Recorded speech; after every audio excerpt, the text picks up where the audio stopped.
ವೀರಾಕ್ಷಿ madam start ಮಾಡಿ. Start ಮಾಡ್ರಿ madam. Okay. Engage ಆದ್ರಂದ್ರೆ ಎಸ್ ಸರ್, ಎಸ್. ಸೋಮವಾರದಿಂದ ಎಲ್ಲರಿಗೂ ಶರಣಾರ್ಥಿಗಳು. ಓಂ ಶ್ರೀ ಗುರು ಬಸವಲಿಂಗಾಯ ನಮಃ. ಅಂಗದಲ್ಲಿ ಲಿಂಗ, ಆ ಲಿಂಗ ಧ್ಯಾನದಲ್ಲಿಪ್ಪ, ಒಡಲೊಡವೆ ಒಡೆಯರಿಗೆಂಬ ಮಾಡಿ, ಮನದಲ್ಲಿ ಹೊಳೆಯದೆ ಬಾಳೆ ಫಲದಂತಿಪ್ಪ, ಮಾತಿನ ಬಟ್ಟೆಗೆ ಹೋಗದ ಸೂತಕ ಶ್ರುತವ ಕೇಳದ ಸದ್ಭಕ್ತರ ನೆನವುದೇ ಮಂತ್ರವಯ್ಯ, ಕಪಿಲ ಸಿದ್ಧ ಚನ್ನಮಲ್ಲಿಕಾರ್ಜುನ ಎಂಬ ಸಿದ್ದರಾಮೇಶ್ವರರ ವಚನವನ್ನ ಸ್ಮರಿಸುತ್ತಾ, ಬಸವಾದಿ ಶರಣ ಪ್ರಮುಖರ ಪಾದ ಕಮಲಗಳಿಗೆ ನಮಸ್ಕರಿಸುತ್ತಾ, ಇಂದಿನ 366ನೇ ವಿಶೇಷ ದತ್ತಿ ಉಪನ್ಯಾಸ ಕಾರ್ಯಕ್ರಮಕ್ಕೆ ಇಲ್ಲಿ ನೆರೆದಿರುವಂಥ ಎಲ್ಲ ಹಿರಿಯ ಶರಣ ಬಂಧುಗಳಿಗೂ ಹಾಗೂ ವಚನ ಅಧ್ಯಯನ ವೇದಿಕೆ, ಬಸವಾದಿ ಶರಣರ ಚಿಂತನ ಕೂಟ ಹಾಗೂ ಅಕ್ಕನ ಅರಿವು ಸಂಘಟನೆಯ ರೂವಾರಿಗಳು, ಮಾರ್ಗದರ್ಶಕರು ಹಾಗೂ ನಮ್ಮೆಲ್ಲರ ಹಿರಿಯರಾಗಿರ್ತಕ್ಕಂಥ ಡಾಕ್ಟರ್ ಶಶಿಕಾಂತ್ ಪಟ್ಟಣ ಗುರುಗಳಿಗೂ, ಜೊತೆಗೆ ಎಲ್ಲ ಶರಣೆಯರಿಗೆ ನಮಸ್ಕರಿಸುತ್ತಾ ಈ ಕಾರ್ಯಕ್ರಮಕ್ಕೆ ಸ್ವಾಗತವನ್ನ ಕೋರುತ್ತೇನೆ. ಇಂದಿನ ಈ ವಿಶೇಷ ದತ್ತಿ ಉಪನ್ಯಾಸ ಪ್ರೊಫೆಸರ್ ಪ್ರೇಮಕ್ಕ ಅಣ್ಣಿಗೇರಿ ಅವರ ಮಾವನವರಾದ ಲಿಂಗವಂತ ಶರಣರಾದ ಶಿವಮೂರ್ತಪ್ಪ ಅಣ್ಣಿಗೇರಿ ಹಾಗೂ ಅವರ ಅತ್ತೆಯವರಾದ ನೀಲವ್ವ ಶಿವಮೂರ್ತಪ್ಪ ಅಣ್ಣಿಗೇರಿ ಇವರ ಹೆಸರಿನಲ್ಲಿ ಏರ್ಪಡಿಸಿದ ಈ 366ನೇ ವಿಶೇಷ ದತ್ತಿ ಉಪನ್ಯಾಸ ಕಾರ್ಯಕ್ರಮ. ಈ ವಿಶೇಷ ಉಪನ್ಯಾಸವನ್ನ ಇವತ್ತು ನಡೆಸಿಕೊಡಲಿದ್ದಾರೆ ಪ್ರೊಫೆಸರ್ ಶಾರದಾಮಣಿ ಹುಣಸಾಳ್ ಅವರು, ಕುರುಬಗೊಲ್ಲಾಳವರ ಕುರಿತು, ಪ್ರಾಚಾರ್ಯರು ಅಂಜುಮನ್ ಶಿಕ್ಷಣ ಮಹಾವಿದ್ಯಾಲಯ ವಿಜಯಪುರ, ಹಾಗೂ ಅಂಕಲಗಿ ಅಡವಿ ಸಿದ್ದೇಶ್ವರರ ಕುರಿತು ಡಾಕ್ಟರ್ ಸಾವಿತ್ರಿ ಕಮಲಾಪುರ್, ಪ್ರಾಚಾರ್ಯರು ಸರ್ಕಾರಿ ಪದವಿ ಪೂರ್ವ ಕಾಲೇಜು ಖನಗಾಂವ್. ಇವರಿಬ್ಬರು ಕೂಡ ಇಂದಿನ ವಿಶೇಷ ಅನುಭವವನ್ನ ನಮ್ಮೊಂದಿಗೆ ಹಂಚಿಕೊಳ್ಳಲಿದ್ದಾರೆ. ಹಾಗಾಗಿ ಈ ಕಾರ್ಯಕ್ರಮವನ್ನ ಮೊಟ್ಟ ಮೊದಲಿಗೆ ವಚನ ಪ್ರಾರ್ಥನೆಯ ಮೂಲಕ ಆರಂಭ ಮಾಡೋಣ. ಶರಣೆಯರಾದ ನೈನಾ ಗಿರಿಗೌಡ್ರವರು ವಚನ ಪ್ರಾರ್ಥನೆಯನ್ನ ನೆರವೇರಿಸ್ಕೊಡ್ಬೇಕು ಅಂತ ತಮ್ಮೆಲ್ಲ ವಿನಂತಿಸ್ಕೊಳ್ತೇನೆ. ನೈನಾ ಬಂದಿಲ್ಲ ಅನಿಸ್ತೈತ್ರಿ. ಜಯಶ್ರೀ ಆಲೂರ್ ನೀವು ಮಾಡ್ರಿ. ಓಕೆ. ಶರಣೆ ಹಿರಿಯರು ಜಯಶ್ರೀ ಆಲೂರ್ ಅಕ್ಕ ಅವರು ವಚನ ಪ್ರಾರ್ಥನೆಯನ್ನ ಮಾಡ್ಬೇಕು ಅಂತ ಕೇಳ್ಕೊಳ್ತೇನೆ. ಓಕೆ. ಎಲ್ಲರಿಗೂ ಶರಣಾರ್ಥಿಗಳು. ಓಂ ಶ್ರೀ ಗುರು ಬಸವಲಿಂಗಾಯ ನಮಃ. ಬಸವ ಬಾರೆಯ ಬಸವ ಬಾರೆಯ ಬಸವ ಬಾರೆಯ ಬಸವ ಬಾರೆಯ ಮರ್ತ್ಯಲೋಕದೊಳಗೆ ಭಕ್ತರುಂಟೆ ಹೇಳೆಯ, ಮರ್ತ್ಯಲೋಕದೊಳಗೆ ಭಕ್ತರುಂಟೆ ಹೇಳೆಯ, ಬಸವ ಬಾರೆಯ ಬಸವ ಬಾರೆಯ ಮತ್ತಾರೂ ಇಲ್ಲವಯ್ಯ ನಾನೊಬ್ಬನೇ ಭಕ್ತ ನೋಡ, ಮತ್ತಾರೂ ಇಲ್ಲವಯ್ಯ ನಾನೊಬ್ಬನೇ ಭಕ್ತ ನೋಡ, ನಾನೊಬ್ಬನೇ ಭಕ್ತ ನೋಡ, ನಾನೊಬ್ಬನೇ ಭಕ್ತ ನೋಡ. ಮರ್ತ್ಯಲೋಕದೊಳಗೆ ಭಕ್ತರೆಲ್ಲರೂ, ಮರ್ತ್ಯಲೋಕದೊಳಗೆ ಭಕ್ತರೆಲ್ಲರೂ, ಜಂಗಮಲಿಂಗವು ನೀನೇ ಅಯ್ಯ, ಜಂಗಮಲಿಂಗವು ನೀನೇ ಅಯ್ಯ, ಕೂಡಲ ಸಂಗಮ ದೇವಾ, ಕೂಡಲ ಸಂಗಮ ದೇವಾ, ಬಸವ ಬಾರೆಯ ಬಸವ ಬಾರೆಯ ಮರ್ತ್ಯಲೋಕದೊಳಗೆ ಭಕ್ತರುಂಟೆ ಹೇಳೆಯ, ಮರ್ತ್ಯಲೋಕದೊಳಗೆ ಭಕ್ತರುಂಟೆ ಹೇಳೆಯ, ಮರ್ತ್ಯಲೋಕದೊಳಗೆ ಭಕ್ತರುಂಟೆ ಹೇಳೆಯ. ಅವಕಾಶಕ್ಕೆ ವಂದಿಸುತ್ತಾ ಎಲ್ಲರಿಗೂ ಶರಣು ಶರಣಾರ್ಥಿಗಳು. ಶರಣಾರ್ಥಿಗಳು ಅಕ್ಕ. ಅತ್ಯಂತ ಸುಶ್ರಾವ್ಯವಾಗಿ ಬಸವಣ್ಣನನ್ನ ನೆನೆಯುತ್ತಾ ವಚನ ಪ್ರಾರ್ಥನೆಯನ್ನ ಗೈದ ತಮಗೆ ಹೃತ್ಪೂರ್ವಕವಾದಂತ ಅಭಿನಂದನೆಗಳು. ಈಗ ಈ ವಿಶೇಷ ಉಪನ್ಯಾಸ ಕಾರ್ಯಕ್ರಮದ ಉಪನ್ಯಾಸವನ್ನು ಹಂಚಿಕೊಳ್ಳಲಿರ್ತಕ್ಕಂಥ ಶಾರದಾಮಣಿ ಹುಣಸಾಳು ಹಾಗೂ ಸಾವಿತ್ರಿ ಕಮಲಾಪುರ ಅವರ ಮೇಡಮ್ ಅವರ ಪರಿಚಯ ಹಾಗೂ ಸ್ವಾಗತ ಕಾರ್ಯಕ್ರಮವನ್ನ ಶರಣೆ ಬಸಮ್ಮ ಭರ್ಮಶೆಟ್ಟಿ ಅವರು ನಡೆಸ್ಕೊಡ್ಬೇಕು ಅಂತ ಕೇಳ್ಕೊಳ್ತೇನೆ. ಧ್ವನಿ ಕೇಳಿಸ್ತಿದೆಯಾ ಮೇಡಮ್? ಕೇಳಿಸ್ತಾ ಇದೆ ಮೇಡಮ್, ಮಾತಾಡ್ರಿ. ಶ್ರೀ ಗುರು ಬಸವಲಿಂಗಾಯ ನಮಃ. ವಚನ ಅಧ್ಯಯನ ವೇದಿಕೆ, ಬಸವಾದಿ ಶರಣರ ಚಿಂತನ ಕೂಟ ಹಾಗೂ ಅಕ್ಕನ ಅರಿವು ಸಂಘಟನೆಗಳ ಸಂಯುಕ್ತ ಆಶ್ರಯದಲ್ಲಿ ಏರ್ಪಡಿಸಲಾದ 336ರ ಇಂದಿನ ಮಾಲಿಕೆಯಲ್ಲಿ ಸೇರಿರುವ ಎಲ್ಲ ಶರಣ ಬಂಧುಗಳಿಗೆ ಭಕ್ತಿಪೂರ್ವಕ ಆದರದಿಂದ ಸ್ವಾಗತಿಸುತ್ತೇನೆ ಮತ್ತು ಶರಣಾರ್ಥಿಗಳು. ಇಂದು ಶರಣೆ ಶ್ರೀಮತಿ ಪ್ರೇಮಕ್ಕ ಅಣ್ಣಿಗೇರಿ ಅವರ ಮಾವನವರಾದ ಲಿಂಗೈಕ್ಯ ಶರಣರಾದ ಶ್ರೀ ಶಿವಮೂರ್ತಿಪ್ಪ ಬಸಪ್ಪ ಅಣ್ಣಿಗೇರಿ ಮತ್ತು ಅತ್ತೆಯವರಾದ ಶರಣೆ ಶ್ರೀಮತಿ ನೀಲವ್ವ ಶಿವಮೂರ್ತಿಪ್ಪ ಅಣ್ಣಿಗೇರಿ ಅವರ ಹೆಸರಿನಲ್ಲಿ ದತ್ತಿ ಉಪನ್ಯಾಸ ಏರ್ಪಡಿಸಲಾಗಿದೆ. ಅವರಿಗೆ ವೇದಿಕೆಗೆ ಭಕ್ತಿಪೂರ್ವಕ ಆದರದಿಂದ ಸ್ವಾಗತಿಸುತ್ತೇನೆ. ಇಂದು ಶರಣ ಕುರುಬ ಗೊಲ್ಲಾಳರ ಕುರಿತು ಡಾಕ್ಟರ್ ಶಾರದಾಮಣಿ ಹುಣಸಾಳ್ ಪ್ರಾಚಾರ್ಯರು, ಅಂಜುಮನ್ ಶಿಕ್ಷಣ ಮಹಾವಿದ್ಯಾಲಯ ವಿಜಯಪುರ ಇವರು ಉಪನ್ಯಾಸ ನೀಡಲಿದ್ದಾರೆ. ಮತ್ತು ಶರಣ ಅಂಕಲ್ಗಿ ಅಡವಿ ಸಿದ್ದೇಶ್ವರರ ಕುರಿತು ಡಾಕ್ಟರ್ ಸಾವಿತ್ರಿ ಕಮಲಾಪುರ ಪ್ರಾಚಾರ್ಯರು, ಸರ್ಕಾರಿ ಪದವಿ ಪೂರ್ವ ಕಾಲೇಜು ಖನಗಾಂವ್ ಇವರು ಉಪನ್ಯಾಸ ನೀಡಲಿದ್ದಾರೆ. ಅವರಿಗೆ ವೇದಿಕೆಗೆ ಆದರದಿಂದ ಸ್ವಾಗತಿಸುತ್ತೇನೆ. ಮೊದಲಿಗೆ ವಚನ ಪ್ರಾರ್ಥನೆ ಮಾಡಿ ಶುಭ ಕೋರಿ ಕಾರ್ಯಕ್ರಮಕ್ಕೆ ಚಾಲನೆ ನೀಡಿದ ಶರಣೆ ಜಯಶ್ರೀ ಆಲೂರ್ ಮತ್ತು ಕೊನೆಯಲ್ಲಿ ವಚನ ಮಂಗಳ ಮಾಡಲಿರುವ ಶರಣೆ ಸುಮಂಗಲ ಅಣ್ಣಿಗೇರಿಯವರಿಗೆ ವೇದಿಕೆಗೆ ಆದರದಿಂದ ಸ್ವಾಗತಿಸುತ್ತೇನೆ. ಕಾರ್ಯಕ್ರಮ ನಿರ್ವಹಣೆ ಮಾಡುತ್ತಿರುವ ಶರಣೆ ಶ್ರೀಮತಿ ವೀರಾಕ್ಷಿ ವಿವೇಕಿ ಅವರಿಗೆ ವೇದಿಕೆಗೆ ಆದರದಿಂದ ಸ್ವಾಗತಿಸುತ್ತೇನೆ. ಎಂದಿನಂತೆ ದಣಿವರೆಯದೆ ತಾಂತ್ರಿಕ ಸಹಾಯ ನೀಡುತ್ತಿರುವ ಶರಣೆ ಶ್ರೀಮತಿ ಡಾಕ್ಟರ್ ದಾನಮ್ಮ ಜಳಕಿ ಮತ್ತು ಶರಣೆ ಶ್ರೀಮತಿ ಡಾಕ್ಟರ್ ಜಯಶ್ರೀ ಪಟ್ಟಣ್ ಅವರಿಗೂ ವೇದಿಕೆಗೆ ಆದರದಿಂದ ಸ್ವಾಗತಿಸುತ್ತೇನೆ. ಇಂದಿನ ಕಾರ್ಯಕ್ರಮದಲ್ಲಿ ಶರಣ ಸಮರ್ಪಣೆ ಮಾಡಲಿರುವ ಶರಣೆ ರೇಣುಕಾ ಅನಾಮಿ ಅವರಿಗೆ ವೇದಿಕೆಗೆ ಆದರದಿಂದ ಸ್ವಾಗತಿಸುತ್ತೇನೆ. ಇಂದಿನ ಕಾರ್ಯಕ್ರಮದ ಸಂಯೋಜಕರುಗಳಾದ ಶರಣರಾದ Shri doctor NB Desai, Shri Prashant ಪಾರಣಕರ್, Shri Om Prakash Pattan Shetty, Shri Mithun ಉಗ್ಗಿ, doctor Dilip Rampure, ಶರಣೆ Sharanamma body ಅವರೆಲ್ಲರಿಗೂ ವೇದಿಕೆಗೆ ಭಕ್ತಿಪೂರ್ವಕ ಆದರದಿಂದ ಸ್ವಾಗತಿಸುತ್ತೇನೆ. ಇಂದಿನ ಕಾರ್ಯಕ್ರಮದ ಸಂಘಟಕರುಗಳಾದ ಶರಣೆಯರಾದ ಶ್ರೀಮತಿ ಶಾರದಮ್ಮ ಪಾಟೀಲ್ ಮೇಟಿ, ಶ್ರೀಮತಿ ಗೌರಮ್ಮಕ್ಕ ನಾಸಿ, ಶ್ರೀಮತಿ ಸುಧಾ ಪಾಟೀಲ್ ಅವರೆಲ್ಲರಿಗೂ ಭಕ್ತಿಪೂರ್ವಕ ಆದರದಿಂದ ಸ್ವಾಗತಿಸುತ್ತೇನೆ.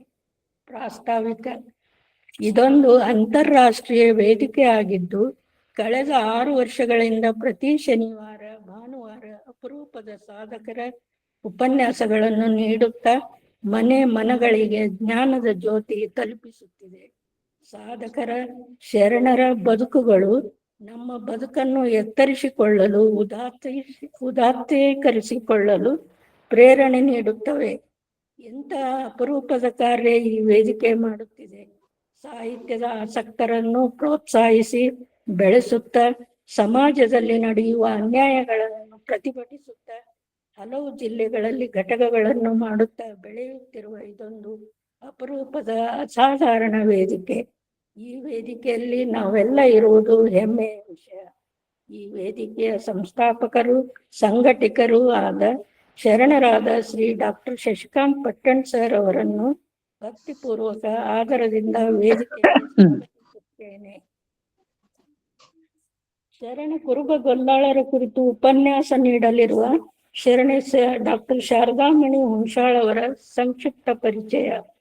ಅವರು ಬಸವ ತಿಳುವಳಿಕೆ ಮತ್ತು ಸಂಶೋಧನಾ ಕೇಂದ್ರ ಪುಣೆಯ ಆಜೀವ ಸದಸ್ಯರು ಮತ್ತು ದತ್ತಿದಾನಿಗಳು. ಇವರು MSc, MEd, MPhil, PhD, DKSET ಪದವೀಧರರು. ಅಂಜುಮನ್ ಶಿಕ್ಷಣ ಮಹಾವಿದ್ಯಾಲಯ ವಿಜಯಪುರದಲ್ಲಿ ಪ್ರಾಚಾರ್ಯರಾಗಿ ಸೇವೆ ಸಲ್ಲಿಸುತ್ತಿರುವರು. ಇವರು ಈ ವೇದಿಕೆಯ ವಿಜಯಪುರ ಜಿಲ್ಲಾ ಘಟಕದ ಕಾರ್ಯದರ್ಶಿಯಾಗಿಯೂ ಕಾರ್ಯನಿರ್ವಹಿಸುತ್ತಿದ್ದಾರೆ. ಇವರು ಅಪ್ಪಟ ಬಸವ ಭಕ್ತರು, ಬಸವ ತತ್ವ ಪಾಲಕರು ಮತ್ತು ಪ್ರಚಾರಕರು. ಇವರು ವಿಜಯಪುರ ಜಿಲ್ಲೆ ಶರಣರ ಸ್ಮಾರಕಗಳು ಎಂಬ ಕೃತಿಯನ್ನು ರಚಿಸಿದ್ದಾರೆ. ಅವರಿಗೆ ವೇದಿಕೆಗೆ ಆದರದಿಂದ ಸ್ವಾಗತಿಸುತ್ತೇನೆ. ಅಂಕಲಿ ಅಡವಿ ಸಿದ್ದೇಶ್ವರರ ಕುರಿತು ಉಪನ್ಯಾಸ ನೀಡಲಿರುವ ಶರಣೆ ಡಾಕ್ಟರ್ ಸಾವಿತ್ರಿ ಕಮಲಾಪುರ್ ಅವರ ಸಂಕ್ಷಿಪ್ತ ಪರಿಚಯ. ಇವರು ಬಸವ ತಿಳುವಳಿಕೆ ಮತ್ತು ಸಂಶೋಧನಾ ಕೇಂದ್ರ ಪುಣೆಯ ಆಜೀವ ಸದಸ್ಯರು ಮತ್ತು ದತ್ತಿದಾನಿಗಳು. ಇವರು MA, MEd, PhD ಪದವೀಧರರು, ಉತ್ತಮ ಉಪನ್ಯಾಸಕರು, ಕ್ರೀಡಾಪಟುಗಳು ಮತ್ತು ಕ್ರೀಡಾ ತರಬೇತುದಾರರು. ಇವರು ಮೌನಗಳೇ ಮಾತಾಡಿ, ನೆನಪಿನ ಅಂಗಳದಲ್ಲಿ ಮತ್ತು ಇತರ ಕವನ ಸಂಕಲನಗಳು ಮತ್ತು ಮಕ್ಕಳ ಕಥಾನಕಗಳು, ಹಲವು ಸಂಶೋಧನಾ ಕೃತಿಗಳು ರಚಿಸಿದ್ದಾರೆ. ಇವರಿಗೆ ಇವರ ಸೇವೆ ಗುರುತಿಸಿ ಹಲವಾರು ಪ್ರಶಸ್ತಿಗಳನ್ನು ನೀಡಿ ಗೌರವಿಸಲಾಗಿದೆ. ಹಲವು ಸಂಘ ಸಂಸ್ಥೆಗಳಲ್ಲಿ ಆಜೀವ ಸದಸ್ಯತ್ವ ಹೊಂದಿದ್ದಾರೆ. ಅಮೆರಿಕ ವಿಶ್ವವಿದ್ಯಾಲಯದಿಂದ ಡಿಲೀಟ್ ಗೌರವ ಡಾಕ್ಟರೇಟ್ ನೀಡಿ ಗೌರವಿಸಲಾಗಿದೆ. ಕನ್ನಡ ರತ್ನ ಶಿಕ್ಷಕ ಪ್ರಶಸ್ತಿ ಸತತ 10 ವರ್ಷಗಳವರೆಗೆ ನೀಡಿದೆ. ಅವರಿಗೆ ವೇದಿಕೆಗೆ ಆದರದಿಂದ ಸ್ವಾಗತಿಸುತ್ತೇನೆ. ಇಂದಿನ ಕಾರ್ಯಕ್ರಮದ ದತ್ತಿ ದಾನಿಗಳಾದ ಶರಣೆ ಶ್ರೀಮತಿ ಪ್ರೇಮಕ್ಕ ಅಣ್ಣಿಗೇರಿಯವರ ಸಂಕ್ಷಿಪ್ತ ಪರಿಚಯ. ಇವರು ಬಸವ ತಿಳುವಳಿಕೆ ಮತ್ತು ಸಂಶೋಧನಾ ಕೇಂದ್ರ ಪುಣೆಯ ಆಜೀವ ಸದಸ್ಯರು ಮತ್ತು ದತ್ತಿ ದಾನಿಗಳು. ಪ್ರೊಫೆಸರ್ ಪ್ರೇಮಕ್ಕ ಅಣ್ಣಿಗೇರಿಯವರು MA ರಾಜ್ಯಶಾಸ್ತ್ರ ಪದವೀಧರರು. ಅವರು ಗ್ರಾಮೀಣ ಪ್ರದೇಶದಲ್ಲಿ ಸಹ ಶಿಕ್ಷಕಿಯಾಗಿ ಸೇವೆ ಸಲ್ಲಿಸಿರುವರು. ಅವರು ಸಾಕಷ್ಟು ಬಡ ವಿದ್ಯಾರ್ಥಿಗಳಿಗೆ ಧನ ಸಹಾಯ, ಪುಕ್ಕಟೆ ಟ್ಯೂಷನ್, ವೈದ್ಯಕೀಯ ಸೇವೆ ಇತ್ಯಾದಿ ಮಾಡುತ್ತಾ ಬಂದಿದ್ದಾರೆ. ಕಲಬುರಗಿ ಆಕಾಶವಾಣಿಯಲ್ಲಿ ಇವರ 100 ಚಿಂತನೆಗಳು ಪ್ರಸಾರಗೊಂಡಿವೆ. ಬಾಳು ಎಂಬುದು ಋಣದ ಗಣಿಯೋ ಎಂಬ ಕವಿವಾಣಿಯಂತೆ ಪಡೆದದ್ದಕ್ಕಿಂತ ಕೊಟ್ಟದ್ದು ಹೆಚ್ಚಾಗುವಂತೆ ಬಾಳಿದರೆ ಸಾಕು ಎಂಬುದು ಶರಣೆ ಪ್ರೇಮಕ್ಕ ಅಣ್ಣಿಗೇರಿ ಅವರ ಜೀವನದ ಘನ ಉದ್ದೇಶ. ಅವರಿಗೆ ಜಿಲ್ಲಾ ಮಟ್ಟದ ಆದರ್ಶ ಶಿಕ್ಷಕಿ ಎಂಬ ಪ್ರಶಸ್ತಿ ನೀಡಿ ಗೌರವಿಸಲಾಗಿದೆ. ಅವರು ಹಲವಾರು ಸಮಾಜಮುಖಿ ಕಾರ್ಯಗಳನ್ನು ಮಾಡುತ್ತಿರುವರು. ಅವರಿಗೆ ವೇದಿಕೆಗೆ ಆದರದಿಂದ ಸ್ವಾಗತಿಸುತ್ತೇನೆ. 3 ಜನ ಶರಣೆಯರ ಪರಿಚಯ ಬಹಳಷ್ಟಿದೆ, ಆದರೆ ಇಲ್ಲಿ ಸಂಕ್ಷಿಪ್ತ ಮಾಡಿ ತಿಳಿಸಿದ್ದೇನೆ. ಏನಾದರೂ ತಪ್ಪಿದ್ದರೆ ಕ್ಷಮೆ ಇರಲಿ. ಅವಕಾಶಕ್ಕಾಗಿ ಧನ್ಯವಾದಗಳು. ಎಲ್ಲರಿಗೂ ಶರಣಾರ್ಥಿಗಳು. ಶರಣಾರ್ಥಿಗಳ ಹಿರಿಯ ಅಕ್ಕವರವರಿಗೆ ಅತ್ಯಂತ ಅಚ್ಚುಕಟ್ಟಾಗಿ ಸ್ವಾಗತ ಹಾಗೂ ಪ್ರಾಸ್ತಾವಿಕ ನುಡಿಗಳನ್ನ ಮತ್ತು ಇಂದಿನ ಉಪನ್ಯಾಸಕರ ಪರಿಚಯವನ್ನು ಕೂಡ ತಾವು ನೆರವೇರಿಸಿಕೊಟ್ಟದ್ದಕ್ಕಾಗಿ ಹೃತ್ಪೂರ್ವಕವಾದಂತ ಅಭಿನಂದನೆಗಳು. ಈಗ ಕಾರ್ಯಕ್ರಮಕ್ಕೆ ನೇರವಾಗಿ ಇಂದಿನ ಕುರುಬ ಗೊಲ್ಲಾಳ ಅವರ ಕುರಿತು ಪ್ರೊಫೆಸರ್ ಶಾರದಾಮಣಿ ಹುಣಸಾಳ ಅವರು ಈಗ ತಮ್ಮ ಅನುಭವವನ್ನು ಹಂಚಿಕೊಳ್ಬೇಕು ಅಂತ ಶರಣರಲ್ಲಿ ಕೇಳ್ಕೊಳ್ತೇನೆ. ಶ್ರೀ ಗುರು ಬಸವಲಿಂಗಾಯ ನಮಃ. ಬಸವಾದಿ ಪ್ರಮಥರನ್ನ ಎನ್ನಾರನ್ ಮಂದಿರದಿ ಸ್ಮರಿಸುತ್ತಾ ವಚನ ಅಧ್ಯಯನ ವೇದಿಕೆ, ಬಸವಾದಿ ಶರಣರ ಚಿಂತನಕೂಟ ಮತ್ತು ಅಕ್ಕನ ಅರಿವು ಸಂಘಟನೆಗಳಿಂದ ಪ್ರೊಫೆಸರ್ ಪ್ರೇಮಕ್ಕ ಅಣ್ಣಿಗೇರಿ ಅವರ ಮಾವನವರಾದ ಲಿಂಗೈಕ್ಯ ಶ್ರೀ ಶಿವಮೂರ್ತಿಯಪ್ಪ ಬಸಪ್ಪ ಅಣ್ಣಿಗೇರಿ ಹಾಗೂ ಅವರ ಅತ್ತೆಯವರಾದ ಶ್ರೀಮತಿ ನೀಲವ್ವ ಶಿವಮೂರ್ತಪ್ಪ ಅಣ್ಣಿಗೇರಿ ಅವರ ಸ್ಮರಣಾರ್ಥ ಹಮ್ಮಿಕೊಂಡಂತಹ 366ನೇ ದತ್ತಿ ಉಪನ್ಯಾಸ ಕಾರ್ಯಕ್ರಮದಲ್ಲಿ ಪಾಲ್ಗೊಂಡ ಎಲ್ಲ ಶರಣ ಬಂಧುಗಳಿಗೆ ನನ್ನ ಭಕ್ತಿಯ ಪ್ರಣಾಮಗಳನ್ನು ಸಮರ್ಪಿಸ್ತೇನೆ. ಪ್ರಥಮವಾಗಿ ನಮ್ಮ ಸಂಘಟನೆಯ ಮುಖ್ಯಸ್ಥರು, ಮಾರ್ಗದರ್ಶಕರು ಆದಂತಹ ಡಾಕ್ಟರ್ ಶಶಿಕಾಂತ್ ಪಟ್ಟಣ್ ಸರ್ ಅವರಿಗೆ ನನ್ನ ಭಕ್ತಿಯ ವಂದನೆಗಳು. ಇಂದಿನ ಉಪನ್ಯಾಸ ಕಾರ್ಯಕ್ರಮದ ದತ್ತಿ ದಾಸೋಹಿಗಳಾದಂತಹ ಪ್ರೊಫೆಸರ್ ಪ್ರೇಮಕ್ಕ ಅಣ್ಣಿಗೇರಿ ಅವರಿಗೆ, ಕಾರ್ಯಕ್ರಮದ ಸಂಯೋಜಕರಿಗೆ, ಸಂಘಟಕರಿಗೆ, ಎಲ್ಲರಿಗೂ ಸಮಸ್ತ ಬಸವ ಬಳಗಕ್ಕೆ ನನ್ನ ಭಕ್ತಿಯ ಶರಣಾರ್ಥಿಗಳು. ಆತ್ಮೀಯರೇ, ಇಂದು ನನಗೆ ಮಾತನಾಡಲು ಕೊಟ್ಟಂತಹ ವಿಷಯ ಶರಣ ಕುರುಬ ಗೊಲ್ಲಾಳ. ತಮ್ಮೆಲ್ಲರಿಗೂ ಗೊತ್ತಿರುವಂತೆ 12ನೇ ಶತಮಾನ ಕರ್ನಾಟಕ ಇತಿಹಾಸದ ಒಂದು ಸುವರ್ಣ ಕಾಲ. ದುಡಿಯುವಂತಹ ಒಂದು ವರ್ಗ ಶೋಷಣೆಗೆ ಒಳಪಟ್ಟಾಗ ಶರಣ ಸಮೂಹ ಬಂಡಾಯ ಧೋರಣೆಯ ಒಂದು ರೂಪ ತಾಳಿ ಸಾಹಿತ್ಯಿಕ ಅಭಿವ್ಯಕ್ತಿಯ ಜೊತೆ ವಚನ ಸಾಹಿತ್ಯ ದಾರಿದೀಪವಾಗಿ ಬೆಳಕು ಮೂಡಿಸಿದ್ದು ಅವಿಸ್ಮರಣೀಯ. ಪ್ರಸ್ತುತ ಸಾಮಾಜಿಕ ವ್ಯವಸ್ಥೆಯಲ್ಲಿ ಬಸವಣ್ಣನವರ ವೈಚಾರಿಕ, ನೈತಿಕ, ಸಾಮಾಜಿಕ ಮೌಲ್ಯಗಳು ಬಹುಶಃ ಅಂದಿಗಿಂತ ಇಂದು ತುಂಬಾ ಅಗತ್ಯವಿದೆ ಅಂತ ನನಗೆ ಅನಿಸ್ತದೆ. ಇವನಾರವ ಎಂದು ಅನ್ನದೆ ಇವ ನಮ್ಮವ ಎನ್ನುವ ತಾರತಮ್ಯ ರಹಿತವಾದಂತ ಸಮಾಜ ಕಟ್ಟಲು ಬಯಸಿದ್ರು. ಅದಕ್ಕಾಗಿ ಎಲ್ಲರನ್ನೂ ತನ್ನ ಮನೆ ಮಗನೆಂದೇ ಸ್ವೀಕರಿಸಿದ್ರು. ಶರಣರು ತಮ್ಮ ವೃತ್ತಿಯಲ್ಲಿ ಬೇರೆ ಆದರೂ ಕೂಡ ಕಾಯಕ ಸಾಧನೆ ಮಾರ್ಗದಲ್ಲಿ ಒಂದೇ ಆಗಿದ್ರು. ತಮ್ಮ ಅಮೂಲ್ಯ ವಚನಗಳ ಮೂಲಕ ಕನ್ನಡ ಸಾಹಿತ್ಯವನ್ನ ಶ್ರೀಮಂತಗೊಳಿಸಿದ್ರು. ಶರಣರಿಗೆ ಕಾಯಕ ಕೇವಲ ಒಂದು ದುಡಿಮೆ ಆಗಿರ್ಲಿಲ್ಲ, ಅದೊಂದು ಸುಂದರವಾದಂತ ಅನುಭವದ ಒಂದು ಮಾರ್ಗ ಆಗಿತ್ತು. ವಚನಕಾರರು ದೇವಾಲಯವನ್ನ ದೇಹದಲ್ಲಿ ಕಂಡ್ರು. ಅವರ ಉದ್ದೇಶ ಮನುಕುಲದ ಕಲ್ಯಾಣವಾಗಿತ್ತು. ಇಂದಿನಂತೆ ಸಂಪರ್ಕ ಮಾಧ್ಯಮ, ತಂತ್ರಜ್ಞಾನ, ವೈಜ್ಞಾನಿಕ ಆವಿಷ್ಕಾರ, ಮಾಧ್ಯಮ ಯಾವುದೂ ಕೂಡ ಆ ಕಾಲದಲ್ಲಿ ಇರಲಿಲ್ಲ. ಬಸವಣ್ಣವರ ಒಂದು ವೈಚಾರಿಕ ಕ್ರಾಂತಿಗಳಿಂದ ಆಕರ್ಷಿತರಾಗಿ ನಾಡಿನ ಎಲ್ಲ ಕಡೆಗಳಿಂದ ಕಾಯಕ ಜೀವಿಗಳು ಕಲ್ಯಾಣಕ್ಕೆ ಆಗಮಿಸ್ತಾ ಇದ್ರು. ಕಲ್ಯಾಣ ಕೈಲಾಸವಾಗಿತ್ತು. ಇಂಥ ಕಲ್ಯಾಣಕ್ಕೆ ಆಗಮಿಸಿದಂತಹ ಶರಣರಲ್ಲಿ ವೀರ ಗೊಲ್ಲಾಳೇಶ್ವರರು ಕೂಡ ಒಬ್ರು. ಕಾಯಕವನ್ನ ರೂಪಕವನ್ನಾಗಿ ಮಾಡ್ಕೊಂಡವರಲ್ಲಿ ನಮ್ಗೆಲ್ಲ ಗೊತ್ತಿರುವಂಗೆ ಅಕ್ಕ ನಾಗಮ್ಮ, ನೀಲಾಂಬಿಕೆ, ಗಂಗಾಂಬಿಕೆ, ಮಡಿವಾಳ ಮಾಚಿದೇವರು, ಚನ್ನಬಸವಣ್ಣ, ಮಂಚಣ್ಣ, ಚಂದಯ್ಯ, ತುರ್ಗಾಹಿ ರಾಮಣ್ಣ, ಹೀಗೆ ಇನ್ನೂ ಅನೇಕ ಶರಣರಿದ್ದಾರೆ. ಅಂಥ ಶರಣರ ನಾಡು ನಮ್ಮ ಬಸವ ಜನ್ಮಭೂಮಿ ವಿಜಯಪುರ ಜಿಲ್ಲೆಯ ಸಿಂದಗಿ ತಾಲೂಕಿನ ಗೋಲ್ಗೇರಿಯಿಂದ 3-4 ಕಿಲೋಮೀಟರ್ ದೂರದಲ್ಲಿ ಢವಳಾರ ಅಂತ ಒಂದು ಚಿಕ್ಕ ಗ್ರಾಮ. ಕುರುಬ ಮನೆತನದ ಕಾಟಕೂಟ ಮತ್ತು ದುಗ್ಗಳವ ಎಂಬ ದಂಪತಿಗಳ ಪುತ್ರನೇ ನಮ್ಮ ವೀರ ಗೊಲ್ಲಾಳ, ಕುರುಬ ಗೊಲ್ಲಾಳ. 770 ಅಮರ ಗಣಾಧೀಶ್ವರರ ಚರಿತ್ರೆಯಲ್ಲಿ ಇವರು 127ನೇ ಶರಣರು. ವಚನಕಾರ ಕುರುಬ ಗೊಲ್ಲಾಳರು. ಅವರಿಗೆ ಗೊಲ್ಲಾಳರಾಯ, ವೀರ ಗೊಲ್ಲಾಳ, ಕುರುಬ ಗೊಲ್ಲಾಳ, ಗೊಲ್ಲಾಳೇಶ್ವರ, ಕಾಟಕೂಟ ಸೋತಗೊಲ್ಲ, ಕಾಟಕೂಟ ಗೊಲ್ಲನ ಮಗ, ಗೊಲ್ಲಾಳ ಎಂಬ ಅನೇಕ ವೈವಿಧ್ಯಮಯ ಹೆಸರುಗಳಿದಾವೆ ಅವ್ರಿಗೆ. ಆದರೆ ಅವರು ಗೋಲ್ಗೇರಿಯ ಗೊಲ್ಲಾಳ ಮತ್ತು ಮುಗ್ಧ ವೀರ ಗೊಲ್ಲಾಳೇಶ್ವರ ಎಂಬ ಹೆಸರಿನಿಂದ ಜನಪ್ರಿಯರಾಗಿದ್ದಾರೆ. ಕುರಿ ಕಾಯುವ ಕಾಯಕ ಮಾಡುವಂತಹ ವೀರ ಗೊಲ್ಲಾಳ ಶರಣರು ಬೆಡಗಿನ ವಚನ ರಚಿಸ್ತಾರೆ ಅಂತಂದ್ರೆ ಆ ಕಾಲದಲ್ಲಿ ಬಸವಣ್ಣ ಅವರ ನೇತೃತ್ವದಲ್ಲಿ ಅಕ್ಷರ ಕ್ರಾಂತಿ, ಶಿಕ್ಷಣ ಕ್ರಾಂತಿ ಎಷ್ಟು ಹುರುಪು ಹುಮ್ಮಸ್ಸಿನಿಂದ ಕೂಡಿತ್ತು ಅಂತ ನಮ್ಗೆ ತಿಳಿತದೆ. ಗೊಲ್ಲಾಳೇಶ್ವರರು ವೀರೇಶ್ವರ ಎಂಬ ಅಂಕಿತ ನಾಮದಲ್ಲಿ 10 ವಚನಗಳು ನಮ್ಗೆ ಲಭ್ಯವಿದೆ. ವಿಶೇಷವಾಗಿ ಬೆಡಗಿನ ವಚನಗಳು ಓದುಗರಿಗೆ ಒಂದ್ ರೀತಿ ವಿಶಿಷ್ಟವಾದಂತಹ ಒಂದು ಜ್ಞಾನ ಅನುಭೂತಿಯನ್ನ ಅವರ ವಚನಗಳು ನಮ್ಗೆ ಉಣ್ಬಡಿಸ್ತಾವ. ಇವು ವಚನಗಳ ಒಂದು ಭಾವಾರ್ಥಗಳನ್ನ ನಾವು ತಿಳ್ಕೊಂಡ್ಮೇಲೆ ಇವು ಒಂದ್ ರೀತಿ ಕನ್ನಡ ಸಾಹಿತ್ಯದ ಒಂದು ವಿಶಿಷ್ಟ ಕಾವ್ಯ ಮಕರಂದ. ಮತ್ತು ಅವು ಕೇವಲ ಒಂದು ಸಾಹಿತ್ಯಿಕ ಕೃತಿಗಳಲ್ಲದೆ ಮಾನವೀಯತೆ, ಸಮಾನತೆ, ಕಾಯಕದ ಮಹತ್ವ ಮತ್ತು ಒಂದ್ ರೀತಿ ವೈಚಾರಿಕತೆಯನ್ನ ಬೋಧಿಸುವ ಒಂದು ಜೀವಪರ ಮೌಲ್ಯಗಳಾಗಿವೆ ಅಂತ ಹೇಳ್ಬೋದು. ಅವರು ರಚಿಸಿರುವಂತಹ ಒಂದು ವಚನ ಈ ರೀತಿಯಾಗಿದೆ. ಆಡು 6 ತಿಂಗಳು 3 ದಿನ ಬದುಕಿ 1 ದಿನ ಸತ್ತಿತು. ಕುರಿ ಕುರುಹ ಮೇಯ್ದು ಮರಿಗೆ ಮೊಲೆಗೊಟ್ಟಿತು. ಮರಿಯು ಮೊಲೆಯ ನುಂಗಿ ಕುರುಹಿನೊಳಗಡೆಗಿತ್ತು. ಆಡು ಕುರಿ ಬಂದ ಬಟ್ಟೆಯ ಸೋದಿಸಿಕೊಂಡು ತೋಳನ ತೊಡಕಿನಲ್ಲಿ ಸಾಯದೆ ವೀರ ಬೀರೇಶ್ವರ ಲಿಂಗವ. ಈ ಒಂದು ಗೊಲ್ಲಾಳರ ಒಂದು ಬೆಡಗಿನ ವಚನ ಬಹಳ ಮಾರ್ಮಿಕವಾಗಿ ಅವರು ಆಡು ಕುರಿಗಳ ಜೀವನದ ಒಂದು ನೈಜತೆಯನ್ನ ಆಧ್ಯಾತ್ಮಿಕ ದಾರಿಗೆ ಹೋಲಿಸಿ ಹೇಳಿರುವಂತಹ ಒಂದು ವಚನ. ದೈನಂದಿನ ಜೀವನದ ರೂಪಕದ ಮೂಲಕ ಆಧ್ಯಾತ್ಮಿಕ ಒಂದು ಸಾಧನೆಯನ್ನ ವಿವರಿಸುವಂತಹ ಒಂದು ಬೆಡಗಿನ ವಚನ ಆಗಿದೆ.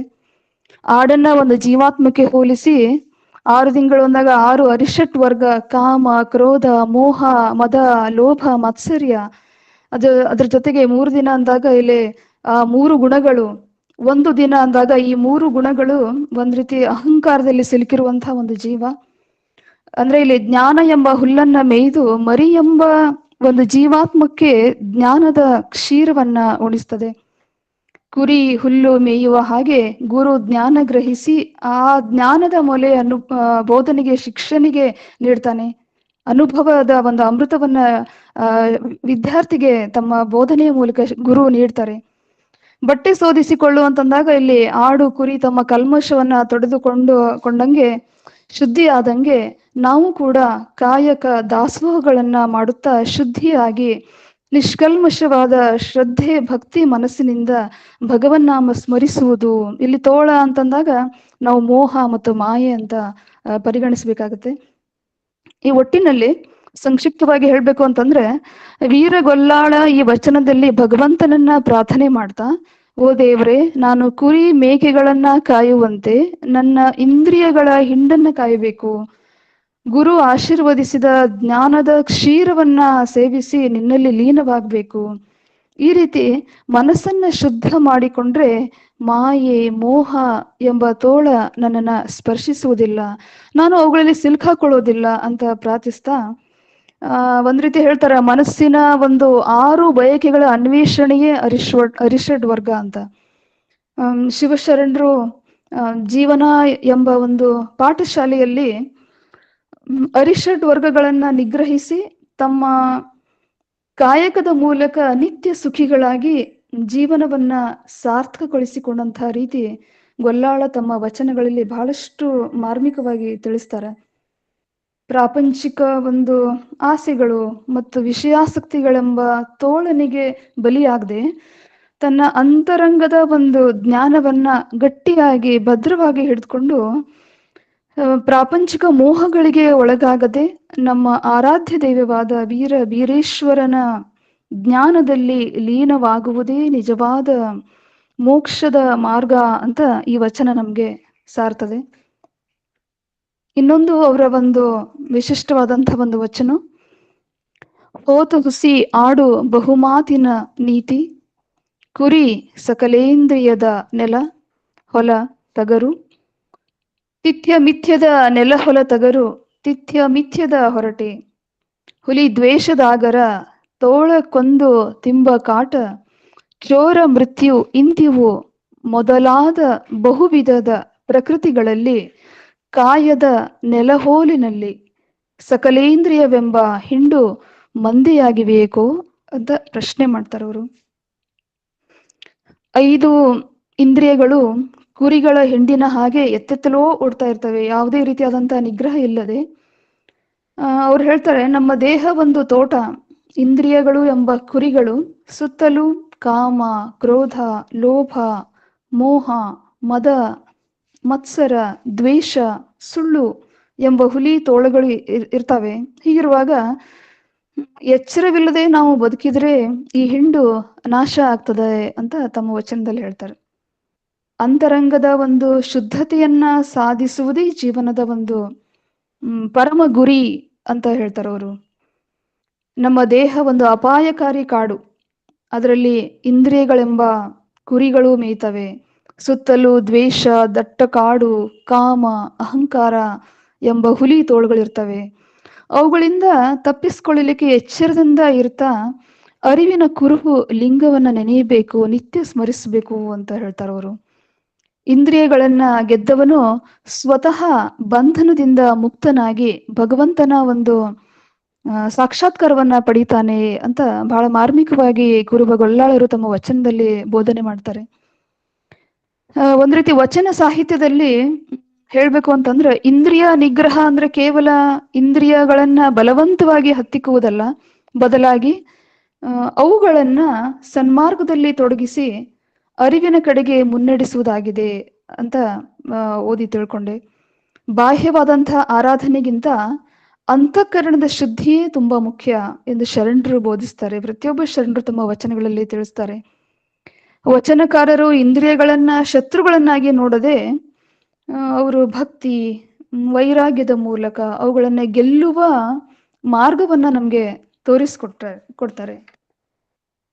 ಅವರ ಇನ್ನೂ ಒಂದು ವಚನ, ಕೊರಡು ಕೊನರುವಲ್ಲಿ ಬರಡು ಕರೆವಲ್ಲಿ, ಕಲ್ಲಿನ ಶಿಲೆಯೊಡೆದು ರೂಪುದೋರುವಲ್ಲಿ, ಬಳ್ಳವಲ್ಲಾಡದೆ ಲಿಂಗವಾಹಲ್ಲಿ, ಇಂಥವರಲ್ಲಿಯ ಗುಣವೋ ಇಂತಿವರೆಲ್ಲವನರಿವ ಕಲ್ಲದಯವನ ಗುಣವು ಇಂತಿವ ಬಲ್ಲಡೆ ವಿಶ್ವಾಸದಲ್ಲಿಯೇ ವೀರ ವೀರೇಶ್ವರ ಲಿಂಗವು ತಾನಾಗಿಪ್ಪ.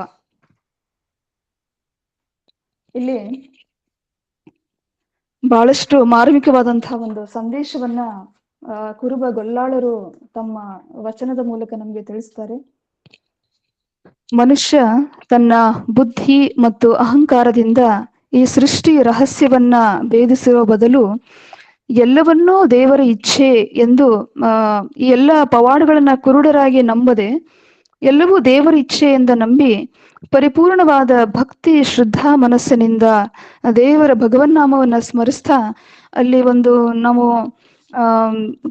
ಕಾನ್ಸಂಟ್ರೇಟೆಡ್ ಮೈಂಡ್ ಇಂದ ನಾವು ವಿಶ್ವಾಸವನ್ನ ಹೊಂದಿದ್ರೆ ಸಾಕು, ಸಾಕ್ಷಾತ್ ವೀರ ಬೀರೇಶ್ವರ ಲಿಂಗ ಆ ಭಕ್ತನ ಹೃದಯದಲ್ಲಿ ಮಂದಿರದಲ್ಲಿ ಸದಾಕಾಲ ನೆಲೆಸಿರ್ತಾನೆ. ಯಾವುದೇ ಪವಾಡಗಳಲ್ಲಿ ಭಕ್ತರು ಅವುಗಳನ್ನ ಅಂಧರಾಗಿ ನಂಬದೆ ಅವರು ಭಗವನ್ ನಾಮವನ್ನ ತದೇಕ ಚಿತ್ತದಿಂದ ವಿಶ್ವಾಸದಿಂದ ಭಗವನ್ ನಾಮವನ್ನ ಸ್ಮರಿಸಿದರೆ ಖಂಡಿತ ಆ ಭಕ್ತನ ಹೃದಯದಲ್ಲಿ ಮಂದಿರದಲ್ಲಿ ಸದಾಕಾಲ ನೆಲೆಸಿರ್ತಾನೆ ಎಂಬುದು ಈ ವಚನದ ಒಂದು ಆಶಯ. ಈ ರೀತಿ ಒಂದು ಇಂದ್ರಿಯ ನಿಗ್ರಹ ಕುರಿತು ಬಸವಣ್ಣ ಮತ್ತು ಅಲ್ಲಮಪ್ರಭುಗಳು ನೀಡುವ ಒಂದು ದಾರ್ಶನಿಕ ಮತ್ತು ಪ್ರಾಯೋಗಿಕ ಚಿಂತನೆಗಳು ವಚನ ಸಾಹಿತ್ಯದ ತಿರುಳಾಗಿವೆ. ಇಂದ್ರಿಯ ನಿಗ್ರಹ ಕೇವಲ ದೈಹಿಕ ದಂಡನೆ ಆಗ್ಬಾರ್ದು ಎಂದು ಸ್ಪಷ್ಟಪಡಿಸ್ತಾ ಭಕ್ತಿ ಮತ್ತು ಅರಿವಿನ ಬೆಳಕಿನಲ್ಲಿ ಇಂದ್ರಿಯಗಳನ್ನ ಗೆಲ್ಲಬೇಕು ಎನ್ನುವುದು ಶರಣ ಸ್ತೋಮದ ಒಂದು ಮೂಲ ಆಶಯ. ಕಾಯಕದ ಕುರಿತು ಒಂದ್ ರೀತಿ ಹೇಳ್ಬೇಕಂತಂದ್ರೆ, ಕೆಲಸ ಮಾಡದೆ ಸುಲಭವಾಗಿ ಹಣ ಮಾಡುವ ಇಂದಿನ ಒಂದು ಕೆಲವು ಕಡೆ ದುರ್ಮಾರ್ಗಗಳ ಹುಡುಕಾಟದಲ್ಲಿ ನಿರತರಾಗಿರೋರ ಮಧ್ಯೆ ಕಾಯಕದ ನಿಜ ಅರ್ಥದಲ್ಲಿ ಒಂದು ಶ್ರಮದ ಒಂದು ಬೆಲೆಯನ್ನ ವಿಭೂತಿಯಾಗಿ ಪರಿಭಾವಿಸಿದ ಶರಣರ ಸಾಧನೆ ಏನಿದೆಯಲ್ಲ, ಅದು ನಿಜಕ್ಕೂ ಬಹಳ ಅಸಾಮಾನ್ಯವಾದದ್ದು. ಕುರುಬ ಗೊಲ್ಲಾಳರ ವಚನಗಳು ಅವರ ನಿತ್ಯ ಕಾಯಕದ ಕುರಿ, ಆಡು, ಹೋತ ಇತ್ಯಾದಿಗಳನ್ನ ಬಳಸುವುದರ ಮೂಲಕ ಗೂಢಾರ್ಥಗಳನ್ನೊಳಗೊಂಡಂಥ ಬೆಡಗಿನ ವಚನಗಳು. ಒಂದ್ ರೀತಿ ನಮ್ಗೆ ಜೀವನಾನುಭವದ ಅಮೂಲ್ಯ ಒಂದು ಅನರ್ಘ್ಯ ಮುತ್ತು ರತ್ನಗಳಾಗಿವೆ ಅಂತ ಹೇಳ್ಬೋದು. ಇಡೀ ಜೀವನಕ್ಕೆ ವಿಶೇಷವಾದ ವಿನೂತನವಾದಂಥ ಸಂದೇಶಗಳು ನಮ್ಗೆ ವಚನದ ಮೂಲಕ ತಿಳಿಲಿಕ್ಕೆ ಸಾಧ್ಯ ಆಗುತ್ತೆ. ಅಲೌಕಿಕ ಜೀವನ ಮತ್ತು ಲೌಕಿಕ ಜೀವನದ ಒಂದು ಕಂಪ್ಯಾರಿಸನ್ ನಾವು ಮಾಡ್ತಾ ಹೋದಾಗ ಆಧ್ಯಾತ್ಮಿಕತೆಯ ಮೇರು ಪರ್ವತದಂತೆ ಈ ವಚನಗಳು ನಮ್ಗೆ ಗೋಚರಿಸ್ತವೆ. ಕುರುಬ ಗೊಲ್ಲಾಳರು ನಮ್ಮೊಳಗಿನ ಒಂದು ಅಜ್ಞಾನವನ್ನು ಅಳಿಸಿ ಸುಜ್ಞಾನ ಕರುಣಿಸಿ ನಿಮ್ಮಿಂದ ನನಗೆ ಒಂದು ಅರಿವಿನ ಬೆಳಕು ಅಂತ ಅವರು ವೀರ ಬೀರೇಶ್ವರ ಲಿಂಗದಲ್ಲಿ ಪ್ರಾರ್ಥನೆ ಮಾಡ್ತಾ ತಿಳಿಸ್ತಾರೆ. ಶರಣರ ಜೀವನ, ಶರಣರ ಮಾರ್ಗ ಒಂದ್ ರೀತಿ ಸಾತ್ವಿಕ ಜೀವನ, ಒಂದು ಸತ್ಪಥ ನಮ್ಗೆ ಎಲ್ಲ ಒಂದು ಸತ್ಯದ ಒಂದು ದಾರಿಯನ್ನು ತೋರಿಸ್ತವೆ. ಅವರು ಕಾಯಕದ ಮೂಲಕ ಆತ್ಮಜ್ಞಾನ ಸಂಪಾದಿಸಿ ನಿತ್ಯ ಜೀವನದಲ್ಲಿ ಬಳಸಿಕೊಳ್ಳಲಿಕ್ಕೆ ಸೂಚಿಸ್ತಾರೆ. ಕಲ್ಯಾಣ ಕ್ರಾಂತಿಯ ನಂತರ ಮರಳಿ ಗೋಲ್ಗೇರಿಗೆ ಬರುವಾಗ ಕುರುಬ ಗೊಲ್ಲಾಳರು ಗೋಲ್ಗೇರಿಯ ಸಮೀಪವಾದಂಥ ಖೈನೂರ್ ಗ್ರಾಮದಲ್ಲಿ ಲಿಂಗೈಕ್ಯರಾಗಿರುವ ಒಂದು ಸಾಧ್ಯತೆಗಳಿವೆ. ಖೈನೂರಿನಲ್ಲಿರುವಂತಹ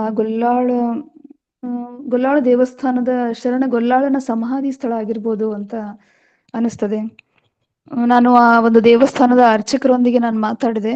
ಅವರು ಎಷ್ಟು ನನಗೆ ಒಂದ್ ರೀತಿ ಸ್ಟ್ರೇಂಜ್ ಅನಿಸ್ತು. ಅವರು ಗೊಲ್ಲಾಳೇಶ್ವರ ಕುರಿತು ಯಾವುದೇ ನನಗೆ ಮಾಹಿತಿ ಕೊಡ್ಲಿಲ್ಲ. ಅವರು ತಮ್ಮ ಒಂದು ಎನ್ಸಿಸ್ಟರ್ಸ್ ಯಾರ್ಯಾರು ಆ ಒಂದು ದೇವಸ್ಥಾನದ ಅರ್ಚಕರಾಗಿದ್ರು ಅಂತ ಅವರ ಒಂದು ಎನ್ಸಿಸ್ಟ್ರಲ್ ಹಿಸ್ಟ್ರಿನೇ ನಮ್ಗೆ ಹೇಳಿದ್ರು. ಗೊಲ್ಲಾಳೇಶ್ವರರ ಮಾಹಿತಿ ನಮ್ಗೆ ಅವರಿಂದ ಸಿಗ್ಲಿಲ್ಲ. ದೇವಸ್ಥಾನದ ಶರಣ ಗೊಲ್ಲಾಳನ ಸಮಾಧಿ ಸ್ಥಳ ಆಗಿರ್ಬೋದು ಅಂತ ನನ್ಗೆ ಇನ್ನೂ ಅದು ಸಂಶೋಧನೆ ಮೂಲಕ ಗೊತ್ತಾಗ್ಬೇಕಾಗಿದೆ. ಕಾರಣ ಗೋಲ್ಗೇರಿಯಲ್ಲಿ ನಡೆಯುವಂತಹ ಒಂದು ಆಚರಣೆಗಳು ಅಲ್ಲಿ ಕೂಡ ನಡೀತವೆ. ಈ ರೀತಿಯ ಆಚರಣೆಗಳು, ವಿಧಿವಿಧಾನಗಳನ್ನ ಅಲ್ಲಿ ಕೂಡ ಆಚರಿಸ್ತಾರೆ ಅಂತ ಅನಿಸ್ತದೆ. ಆ ಆಚರಣೆಗಳ ಮೂಲಕ ನಮ್ಗೆ ಅನಿಸ್ತದೆ ಅದು ಅವರ ಒಂದು ಲಿಂಗೈಕ್ಯವಾದಂತಹ ಸ್ಥಳ ಇರ್ಬೋದು ಅಂತ ಹೇಳಿ. ಅಲ್ಲಿ ಸ್ಕ್ರೀನ್ ಮೇಲೆ ದಾನಮ್ಮ ಅವರು, thank you Danamma madam, screen ಮೇಲೆ ಅವರ ಒಂದು ಗದ್ದಿಗೆ ಸಮಾಧಿಯನ್ನ ಅವರು ಅಲ್ಲಿ ಡಿಸ್ಪ್ಲೇ ಮಾಡ್ತಿದ್ದಾರೆ. ಈ ಒಂದು ಕುರುಬ ಗೊಲ್ಲಾಳೇಶ್ವರರ ಕುರಿತು ಇನ್ನೂ ಬಹಳಷ್ಟು ಸಂಶೋಧನೆ ಆಗ್ಬೇಕಾಗಿದೆ. ನನಗೆ ಸಿಕ್ಕಷ್ಟು ಮಾಹಿತಿ ಬಹಳ ಅಲ್ಪವಾದಂತ ಮಾಹಿತಿ.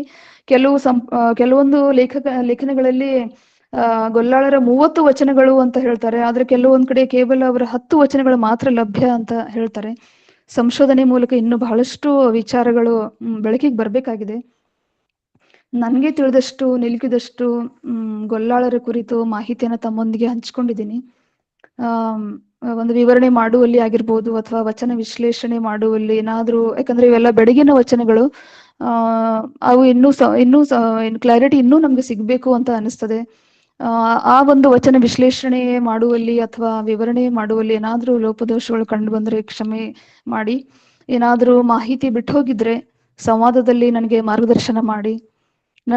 ನನ್ಗೆ ತಿಳಿದಂತಹ ಕೆಲವು ಅಲ್ಪ ವಿಚಾರಗಳನ್ನ ವೀರ ಗೊಲ್ಲಾಳೇಶ್ವರರ ಪಾದಾರವಿಂದಗಳಲ್ಲಿ, ಬಸವಾದಿ ಶರಣರ ಪಾದಾರವಿಂದಗಳಲ್ಲಿ ಸಮರ್ಪಿಸ್ತಾ, ಇಂಥ ವೀರ ಕುರುಬ ಗೊಲ್ಲಾಳರ ಒಂದು ಕಾಯಕ ಶ್ರೇಷ್ಠ ಶರಣರನ್ನ ಮತ್ತೆ ಅವರನ್ನ ಸ್ಮರಿಸ್ತಾ ಅವರ ಆದರ್ಶಗಳ ಪಥದಲ್ಲಿ ಸಾಗುವಲ್ಲಿ ನಮ್ಗೆ ಸದಾ ಪ್ರೇರಣೆ, ಪ್ರೋತ್ಸಾಹ, ನಮ್ಗೆ ಒಂದು ಶಕ್ತಿ, ಮಾರ್ಗದರ್ಶನ. ಈ ಕಾಲದ ಒಂದು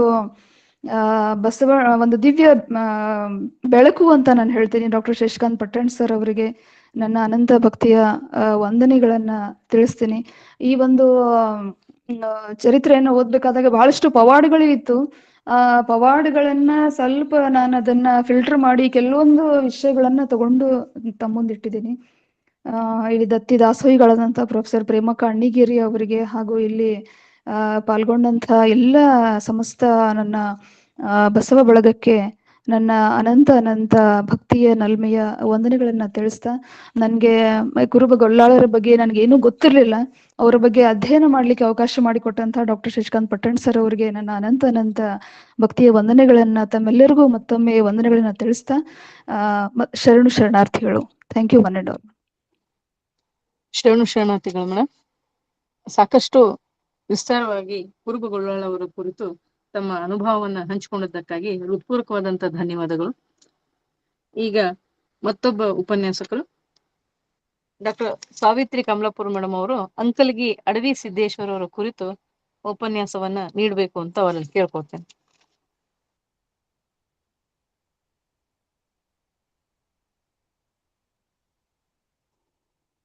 ಸಾವಿತ್ರಿ ಮೇಡಮ್. ಹಾ ಮೇಡಮ್, ಸ್ಟಾರ್ಟ್ ಮಾಡ್ರಿ ಮೇಡಮ್. ಓಕೆ. ಓಂ ಶ್ರೀ ಗುರು ಬಸವಲಿಂಗಾಯ ನಮಃ. ಹುಟ್ಟಿಸಿದ ಹೆತ್ತವ್ವಳ ಕೊಟ್ಟಿಹ ಜ್ಞಾನ ಗುರುವರ್ಯರ ಬಿತ್ತಿ ಬೆಳೆದ ವಚನವ ಶರಣ ಸಂಕುಲಕ್ಕೆ ತಲೆಬಾಗಿ ನಮಿಸುವೆ ಸಾವಿತ್ರಿ ನಿಮಗಿಂದು. ವಚನಾಧ್ಯಯನ ವೇದಿಕೆ ಬಸವಾದಿ ಶರಣರ ಚಿಂತನ ಕೂಟ ಹಾಗೂ ಅಕ್ಕನರಿವು ಸಂಘಟನೆಗಳಿಂದ ಪ್ರೊಫೆಸರ್ ಪ್ರೇಮಕ್ಕ ಅಣ್ಣಿಗೇರಿ ಅವರ ಮಾವನವರಾದ ಲಿಂಗೈಕ್ಯ ಶರಣರಾದ ಶಿವಮೂರ್ತಿಯಪ್ಪ ಬಸಪ್ಪ ಅಣ್ಣಿಗೇರಿ ಹಾಗೂ ಅತ್ತೆಯವರಾದ ನೀಲವ್ವ ಶಿವಮೂರ್ತಿಯಪ್ಪ ಅಣ್ಣಿಗೇರಿ ಇವರ ಹೆಸರಿನಲ್ಲಿ ಏರ್ಪಡಿಸಿದ ವಿಶೇಷ 366ನೆಯ ದತ್ತಿ ಉಪನ್ಯಾಸದಲ್ಲಿ ಪಾಲ್ಗೊಂಡಿರುವ ಎಲ್ಲ ಶ್ರೋತೃ ಮನಸ್ಸುಗಳಿಗೆ ಭಕ್ತಿಯ ಶರಣಾರ್ಥಿಗಳು. ಹಾಗೆ ಈ ವೇದಿಕೆಯನ್ನು ಹುಟ್ಟು ಹಾಕಿದ ಶರಣ ದಂಪತಿಗಳಿಗೆ ಹೃದಯಪೂರ್ವಕವಾದಂತಹ ಶರಣಾರ್ಥಿಗಳನ್ನ ತಿಳಿಸುವೆ. ಹಾಗೆ ಹಿರಿಯರಾದ ಸಂಘಟಕರು ಶರಣಿ ಅಮ್ಮ ಶಾರದಮ್ಮ ಪಾಟೀಲ್ ಅವರಿಗೂ ನನ್ನ ಭಕ್ತಿಯ ಸುಧಾ ಪಾಟೀಲ್, ಗೌರಮ್ಮ ನಾಸಿ, ಸಂಘಟಕರು, ಸಂಯೋಜಕರು, ದತ್ತಿ ದಾಸೋಹಿಗಳು, ಅಜೀವ ಸದಸ್ಯರುಗಳು ನನ್ನ ಹೃದಯಪೂರ್ವಕವಾದಂತಹ ಶರಣಾರ್ಥಿಗಳನ್ನ ಸಲ್ಲಿಸುವೆ. ಯಾವುದೇ ಒಂದು ಉಪನ್ಯಾಸವೇ ಆಗಿರ್ಬೋದು, ಅದು ನಮಗೆ ಬಂದಂತಹ ಆ ದೇವರ ಒಂದು ಅಪ್ಪಣೆ ಅಂತ ತಿಳ್ಕೊಂಡು ನಾನು ಮಾತಾಡ್ಲಿಕ್ಕೆ ಬಯಸ್ತಾ ಇದ್ದೇನೆ.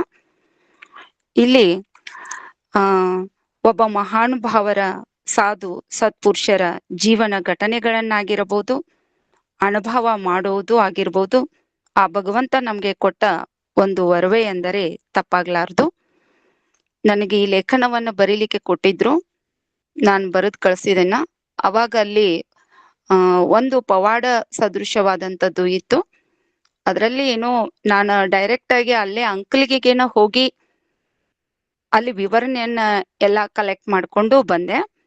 ಬಸ್ ನಿಲ್ದಾಣದಿಂದ 1 ಮೈಲ್ ದೂರದಲ್ಲಿ ಈ ಮಠವಿದೆ. ಗೋಕಾಕ ತಾಲೂಕಿನ ಬೆಳಗಾವಿ ಜಿಲ್ಲೆಯಲ್ಲಿ ಇರುವಂತಹ ಒಂದು ಪುಟ್ಟ ಗ್ರಾಮ ಈ ಅಂಕಲ್ಗಿ.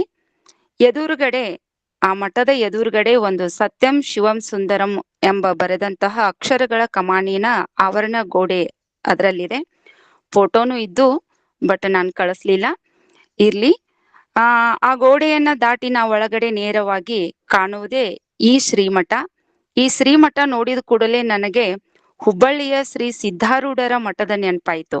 ಏಕೆಂದ್ರೆ ಅಲ್ಲಿರುವ ದೇವಾಲಯದ ಕಂಬುಗಳು ಹಾಗೂ ಈ ಸಿದ್ದೇಶ್ವರನ ಮಠದಲ್ಲಿರುವಂತಹ ಕಂಬುಗಳು ಒಂದೇ ಹೋಲಿಕೆಯನ್ನು ಹೊಂದಿರುವುದು ಕಂಡು ಬರ್ತಾ ಇದೆ.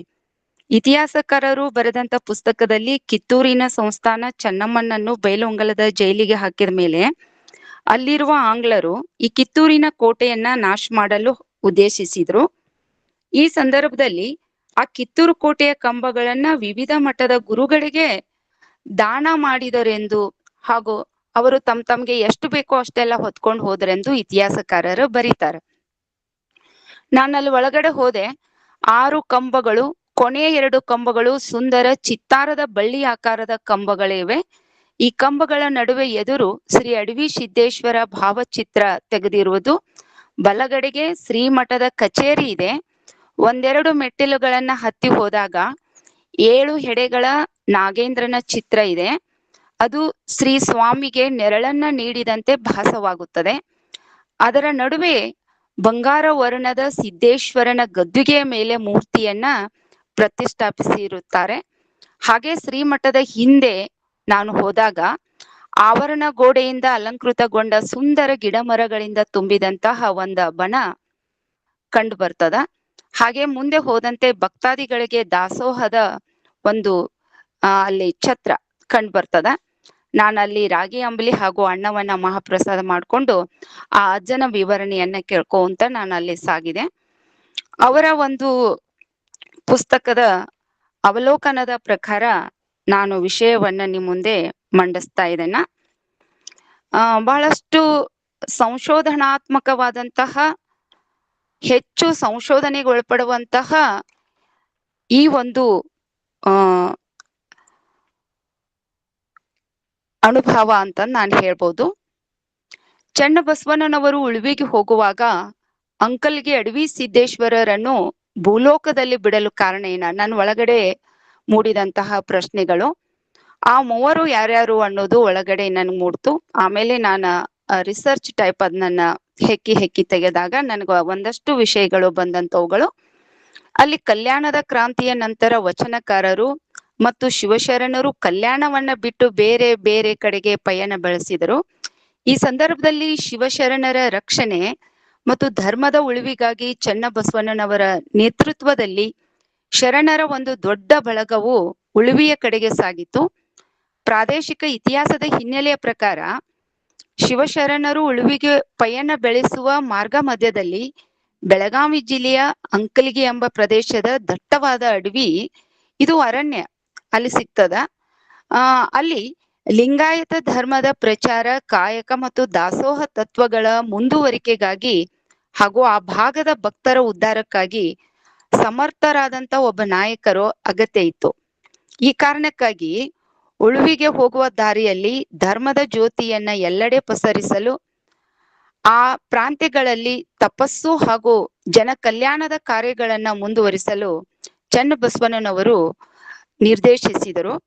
ಅದರಂತೆ ಅಡವಿ ಸಿದ್ದೇಶ್ವರರು ಅತ್ಯಂತ ಜ್ಞಾನಿಗಳು ಆಗಿದ್ರು ಮತ್ತು ತಪಸ್ವಿಗಳಾಗಿದ್ದರಿಂದ ಅವರನ್ನು ಅಂಕಲ್ಗಿಯ ಅರಣ್ಯ ಪ್ರದೇಶದಲ್ಲಿಯೇ ಉಳಿದು ಭಕ್ತಿ ಮಾರ್ಗವನ್ನ ಬೆಳಗಿಸಲು ಮತ್ತು ಲೋಕ ಕಲ್ಯಾಣ ಮಾಡಲು ಅಲ್ಲಿಯೇ ಬಿಟ್ಟು ಮುಂದೆ ಸಾಗಿದರು ಎಂದು ನಂಬಿಕೆ, ಒಂದು ಜನರ ನಂಬಿಕೆಯನ್ನ ನಾನಿಲ್ಲಿ ನಿಮ್ಮ ಮುಂದೆ ಹೇಳ್ತಾ ಇದ್ದೇನೆ.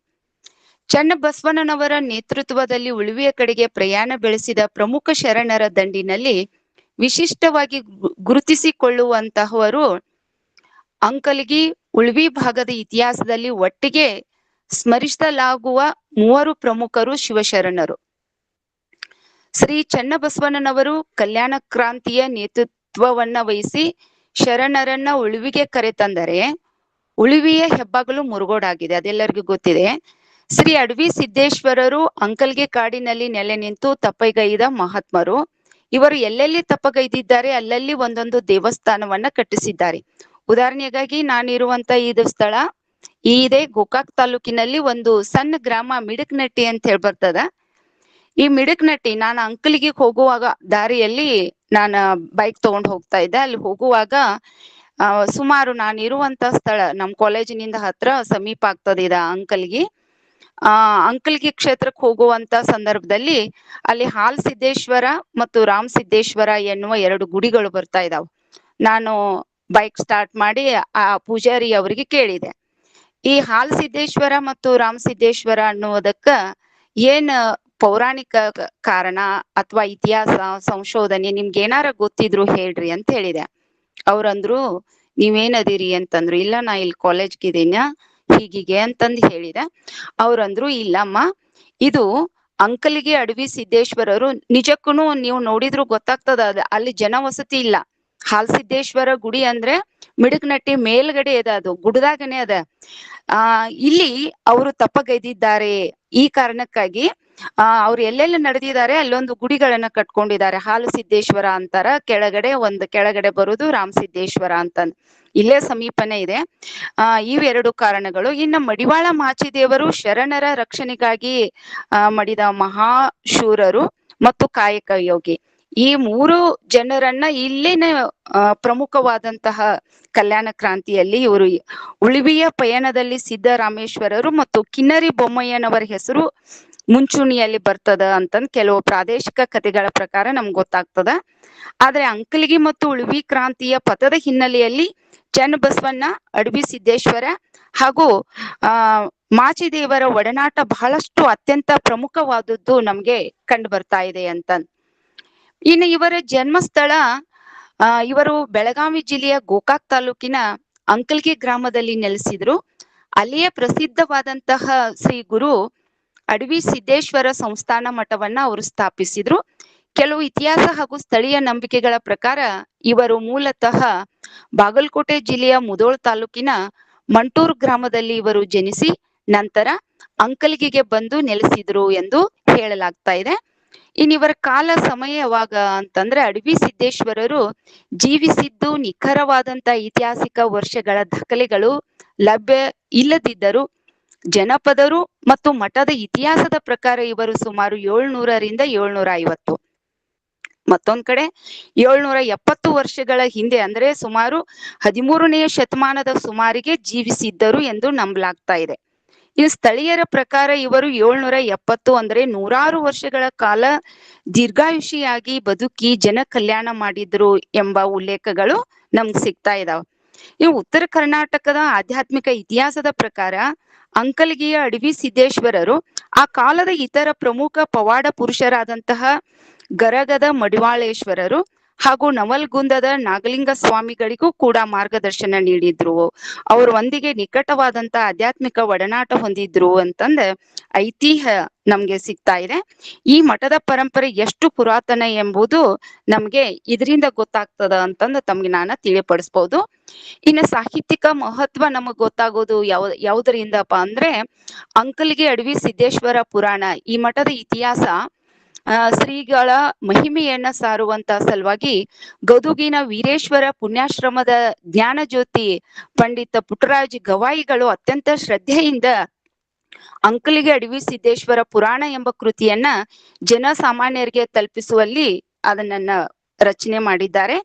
ಅಂಕಲ್ಗಿ ಅಡವಿ ಸಿದ್ದೇಶ್ವರ ಸ್ವಾಮೀಜಿಯವರು 770 ವರ್ಷಗಳ ಕಾಲ ಬದುಕಿದ್ದಾರೆ ಎಂಬುದು ವೈಜ್ಞಾನಿಕ ಮತ್ತು ಜೈವಿಕ ನಿಯಮಗಳಿಗೆ ಮೀರಿದಂತ ವಿಷಯವಾಗಿದೆ. ನೋಡ್ರಿ, ಆಧುನಿಕ ವಿಜ್ಞಾನದ ಪ್ರಕಾರ ಮನುಷ್ಯನ ಗರಿಷ್ಠ ಆಯುಷ್ಯ 120 ಇರ್ತದ, 125 ವರ್ಷಗಳ ಮಾತ್ರ ಇರ್ತದ.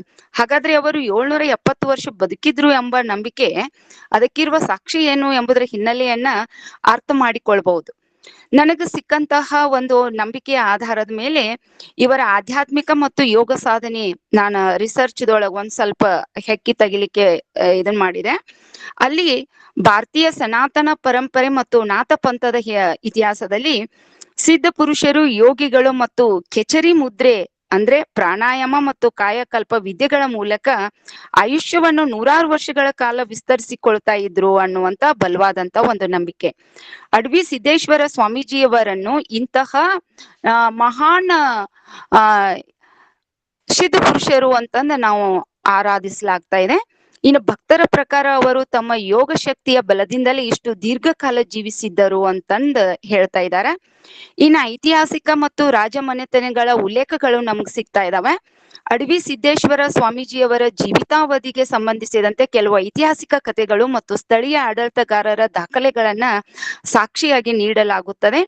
ಏನು ಅವು ಸಾಕ್ಷಿ ಅಂದ್ರೆ, ವಿಜಯನಗರ ಕಾಲದಿಂದ ಬ್ರಿಟಿಷರ ಕಾಲದವರೆಗೆ ಅವರು ವಿಜಯನಗರ ಸಾಮ್ರಾಜ್ಯದ ದೊರೆಗಳು ಅಂದ್ರೆ ಬಿಜಾಪುರದ ಆದಿಲ್ ಶಾಹಿ ಸುಲ್ತಾನರು, ಮರಾಠ ಪೇಶ್ವೆಗಳು ಹಾಗೂ ಕೊನೆಯದಾಗಿ ಬ್ರಿಟಿಷ್ ಅಧಿಕಾರಿಗಳ ಕಾಲದಲ್ಲೂ ಜೀವಿಸಿದ್ದರು ಎಂದು ಹೇಳಲಾಗ್ತಾ ಇದೆ. ಕಿತ್ತೂರ್ ಮತ್ತು ಕೊಲ್ಲಾಪುರ ಸಂಸ್ಥಾನಗಳು ನೋಡ್ರಿ, ಅದರಲ್ಲಿನೂ ಕೂಡ ನಮ್ಗೆ ಇತಿಹಾಸ ಕಂಡು ಬರ್ತಾ ಇದೆ. ಈ ಕಿತ್ತೂರಾಣಿ ಚೆನ್ನಮ್ಮ ಹಾಗೂ ಕೊಲ್ಲಾಪುರದ ರಾಜಮನೆತನದವರು ಸ್ವಾಮೀಜಿಯವರ ದರ್ಶನ ಪಡೆದು ಆಶೀರ್ವಾದ ಪಡೆದಿದ್ದರು ಮತ್ತು ಮಠಕ್ಕೆ ಭೂದಾನ ನೀಡಿದ್ದು ಉಲ್ಲೇಖಗಳು ನಮ್ಗೆ ಇತಿಹಾಸದಲ್ಲಿ ಸಿಗ್ತಾ ಇದಾವೆ. ವಿಭಿನ್ನ ಶತಮಾನಗಳ ರಾಜರುಗಳ ಒಂದೇ ವ್ಯಕ್ತಿಯನ್ನ ಭೇಟಿಯಾಗಿದ್ದರು ಎನ್ನುವುದು ಈ ಸುದೀರ್ಘ ಆಯುಷ್ಯದ ನಂಬಿಕೆಗೆ ಕಾರಣವಾಗಿದೆ ಅಂತ ನೋಡ್ರಿ. ಇನ್ನೊಂದು ನಮ್ಗೆ ವೈಜ್ಞಾನಿಕ ವಿಶ್ಲೇಷಣೆ, ಗುರು ಪರಂಪರೆಯ ಮುಂದುವರಿಕೆನೂ ಇರ್ಬೋದಲ್ಲ. ಚರಿತ್ರೆಕಾರರು ಮತ್ತು ಸಂಶೋಧಕರು ಈ 770 ವರ್ಷಗಳ ರಹಸ್ಯಕ್ಕೆ ಒಂದು ತಾರ್ಕಿಕ ವಿವರಣೆಯನ್ನ ನೀಡ್ತಾ ಇದ್ದಾರೆ. ಅದು ಒಂದೇ ಹೆಸರಿನ ಪರಂಪರೆ ಆಗಿರ್ಬೋದಲ್ಲ. ನನ್ನ ಒಂದು ಉಲ್ಲೇಖದ ಪ್ರಕಾರ ಹಳೆಯ ಕಾಲದಲ್ಲಿ ಮಠದ ಪೀಠಾಧಿಪತಿಗಳು ತಮ್ಮ ಗುರುವಿನ ಹೆಸರನ್ನೇ ಅಂದ್ರೆ ಅಡವಿ ಸಿದ್ದೇಶ್ವರ ಮುಂದುವರಿಸಿಕೊಂಡು ಬಂದಿರಬಹುದು. ಯಾಕೆ? ಒಬ್ಬರ ನಂತರ ಒಬ್ಬರಂತೆ ಬಂದ ಹಲವು ಸ್ವಾಮೀಜಿಗಳು ಒಂದೇ ಹೆಸರಿನಲ್ಲಿ ಗುರುತಿಸಿಕೊಂಡಿರ್ಬೋದಲ್ಲ. ಜನಸಾಮಾನ್ಯರ ದೃಷ್ಟಿಯಲ್ಲಿ ತಲೆಮಾರುಗಳ ಕಳೆದರೂ ಪೀಠದ ಮೇಲಿರುವಂತ ಸ್ವಾಮೀಜಿಯ ಹೆಸರು ಅಡವಿ ಸಿದ್ದೇಶ್ವರ ಎಂದೇ ಇದ್ದುದರಿಂದ ಜನಸಾಮಾನ್ಯರು ಒಂದೇ ವ್ಯಕ್ತಿ ಶತಮಾನಗಳಿಂದ ಬದುಕಿದ್ದಾರೆ ಎಂದು ನಂಬಿರಲು ಸಾಧ್ಯವಿದೆ ತಾನೆ. ಇನ್ನು ಬ್ರಿಟಿಷರ ಕಾಲದ ಘಟನೆ ಮತ್ತು ಜೀವಂತ ಸಮಾಧಿ ನಮ್ಗೆ 1880ರಲ್ಲಿ ಸಿಗ್ತಾ ಇದೆ. ಅಂಕಲಗಿ ಮಠದ ಇತಿಹಾಸದ ಪ್ರಕಾರ ಸ್ವಾಮೀಜಿಯವರು ಕ್ರಿಸ್ತ ಶಕ 1880ರಲ್ಲಿ ಜೀವಂತ ಸಮಾಧಿ ಅಂದ್ರೆ ಸಂಜೀವನ ಸಮಾಧಿ ಅಂತಂದು ಹೊಂದಿದ್ರು ಅಂತ. ಈ ಬ್ರಿಟಿಷ್ ಅಧಿಕಾರಿಗಳು ಇವರ ಪವಾಡಗಳು ಮತ್ತು ಸುದೀರ್ಘ ಆಯುಷ್ಯದ ಬಗ್ಗೆ ತನಿಖೆ ಮಾಡಲು ಪ್ರಯತ್ನಿಸಿದಂತಹ ಉಲ್ಲೇಖಗಳು ನಮ್ಗೆ ಸಿಗ್ತಾ ಇದಾವೆ. ಇವಿಷ್ಟು ಐತಿಹಾಸಿಕವಾಗಿ ಮತ್ತು ಸಂಶೋಧನಾತ್ಮಕವಾಗಿ ನಾವು ಉಲ್ಲೇಖವನ್ನ ಮಾಡಿದ್ರೆ, ಇನ್ನ ಪವಾಡವಾಗಿ ಬಹಳಷ್ಟು ಇವ್ರ ಕೆಲಸ ಕಾರ್ಯಗಳನ್ನ ಮಾಡಿದ್ದಾರೆ ಅಂತ ನಮ್ಗೆ ಕಂಡು ಬರ್ತಾ ಇದೆ. ಇಲ್ಲಿ ಈ ಪ್ರಸಿದ್ಧ ದನಗಳ ಜಾತ್ರೆನೂ ಕೂಡ ಇದರಲ್ಲಿ ಕಂಡು ಬರ್ತಾ ಇದೆ. ಪ್ರತಿ ವರ್ಷ ಮಾರ್ಚ್ ತಿಂಗಳಲ್ಲಿ ನಡೆಯುವಂತಹ ಶ್ರೀ ಅಡವಿ ಸಿದ್ದೇಶ್ವರ ಮಹೋತ್ಸವ ಜಾತ್ರೆಯ ಅಂಗವಾಗಿ ದೊಡ್ಡ ಮಟ್ಟದ ಜಾನುವಾರು ಪ್ರದರ್ಶನ ಮತ್ತು ದನಗಳ ಜಾತ್ರೆ ಅಲ್ಲಿ ನಡೀತಾ ಇದೆ. ಇದು ಬರೀ ಧಾರ್ಮಿಕ ಆಚರಣೆ ಅಷ್ಟೇ ಅಲ್ಲದೆ ಆ ಗಡಿಭಾಗದ ರೈತರ ಪಾಲಿನ ಆರ್ಥಿಕ ಮತ್ತು ಸಾಂಸ್ಕೃತಿಕ ಇತಿಹಾಸದ ಭಾಗವಾಗಿ ಇದು ಒಂದು ನಡೆದುಕೊಂಡು ಬಂದದ ಅಂತಂದು. ಇಂದು ಈ ಮಠ ಶ್ರೀ ಅಮರ ಸಿದ್ದೇಶ್ವರ ಸ್ವಾಮಿಗಳು ಹಾಗೂ ಪರಂಪರೆ ಇತರ ಶ್ರೀಗಳ ನೇತೃತ್ವದಲ್ಲಿ ದಾಸೋಹ ಮತ್ತು ಧಾರ್ಮಿಕ ಕಾರ್ಯಕ್ರಮಗಳು ಮುನ್ನಡೀತಾ ಇದಾವೆ. ಇನ್ನು ಶಾಖಾ ಮಠಗಳು ಎಲ್ಲೆಲ್ಲದವಪ್ಪ ಅಂದ್ರ ಅಂಕಲ್ಗಿ ಮೂಲ ಮಠವಲ್ಲದೆ ಗದಗ್ ಜಿಲ್ಲೆಯ ರೋಣ ತಾಲೂಕಿನ ಕೊತ್ಬಾಳ ಸೇರಿದಂತೆ ವಿವಿಧೆಡೆ ಇವರ ಹೆಸರಿನಲ್ಲಿ ಸಂಸ್ಥಾನ ಮಠಗಳು ಹಾಗೂ ಶಾಖಾ ಮಠಗಳು ಅಲ್ಲಿಯ ಪೀಠಾಧಿಪತಿಗಳ ಪರಂಪರೆ ಇನ್ನೂ ಮುಂದುವರೆದದ ಅಂತಂದು ಐತಿಹಾಸಿಕವಾದಂತಹ ದಾಖಲೆಯನ್ನ ನಾನ್ ನಿಮ್ಗೆ ಅಲ್ಲಿ ಕೊಡ್ಬೋದು ಅಂತಂದ. ನನಗೊಂದ್ ಪ್ರಶ್ನೆ, ಇವ್ರು 770 ಅನ್ನೋದು ಇನ್ನು 1400 ಬದುಕಿದ್ರು ಅಂತಂದ ಯಮನೂರು ಚಾಂಗದೇವರು ಕೂಡ ಇಷ್ಟು ವರ್ಷ ಬದುಕಿದ್ರು ಅಂತಂದ ಅಲ್ಲಿ ಬರ್ತಾ ಇದೆ. ಇವೆಲ್ಲ ಏನಪ್ಪಾ ಅಂತಂದ್ರೆ ನನಗೆ ನಂಬಲಿಕ್ಕೆ ಸಾಧ್ಯ ಆಗದೆ ಇದ್ರೂನು ಕೂಡ ಇವರ ಒಂದು ಹಿಂದಿನ ಒಂದು ಉಲ್ಲೇಖವನ್ನ ನೋಡಿದಾಗ ನಂಬಬೇಕೋ ಅಥವಾ ಬೇಡ್ಬೇಕೋ ಅನ್ನೋದು ಹೆಚ್ಚಿನ ಒಂದು ಸಂಶೋಧನೆಗೆ ಇದಿನ್ನೂ ಆಗ್ಬೇಕು ಅನ್ನೋದು ನನ್ನ ಒಂದು ಒಳಗಿನ ಮನಸ್ಸು. ಅದೇನೇ ಇರ್ಲಿ, ಈಗ ಇಲ್ಲಿ ಅಂಕಲ್ಗಿ ಕರ್ನಾಟಕ ದೇಶದಲ್ಲಿ 12ನೇ ಶತಮಾನ ನಮ್ಗೆಲ್ಲರಿಗೂ ಗೊತ್ತನೇ ಇದೆ. ಸುಮಾರು ಅಲ್ಲಿ ಅವಾಗಿನ ಕಾಲದಲ್ಲಿ ಜೈನರು, ಬೌದ್ಧ, ಚಾರ್ವಕಾದಿ ಮತಗಳು ಬೆಳೆದು ಶಿವಮತವನ್ನ ನಿಂದಿಸಿ ಅಷ್ಟಾವರ್ಣಗಳನ್ನ ದೂಷಿಸುತ್ತಿರುವಂತಹ ಪ್ರಭುಗಳು, ಪ್ರಜೆಗಳು ಪ್ರಬಲರಾದಂತಹ ಕಾಲ. ಎಲ್ಲಿ ನೋಡಿದಲ್ಲಿ ಶಿವಾಲಯದ ಬಾಗಿಲುಗಳು ಕಲ್ಲುಗಳಿಂದ ಮುಚ್ಚಲ್ಪಟ್ಟಿರ್ತಾವ. ಜಂಗಮರಿಗೆ ಕೊಟ್ಟ ಗ್ರಾಮ, ಭೂಮಿ, ಮರ್ಯಾದೆಗಳೆಲ್ಲ ಮಣ್ಣು ಪಾಲಾಗ್ತಾವ.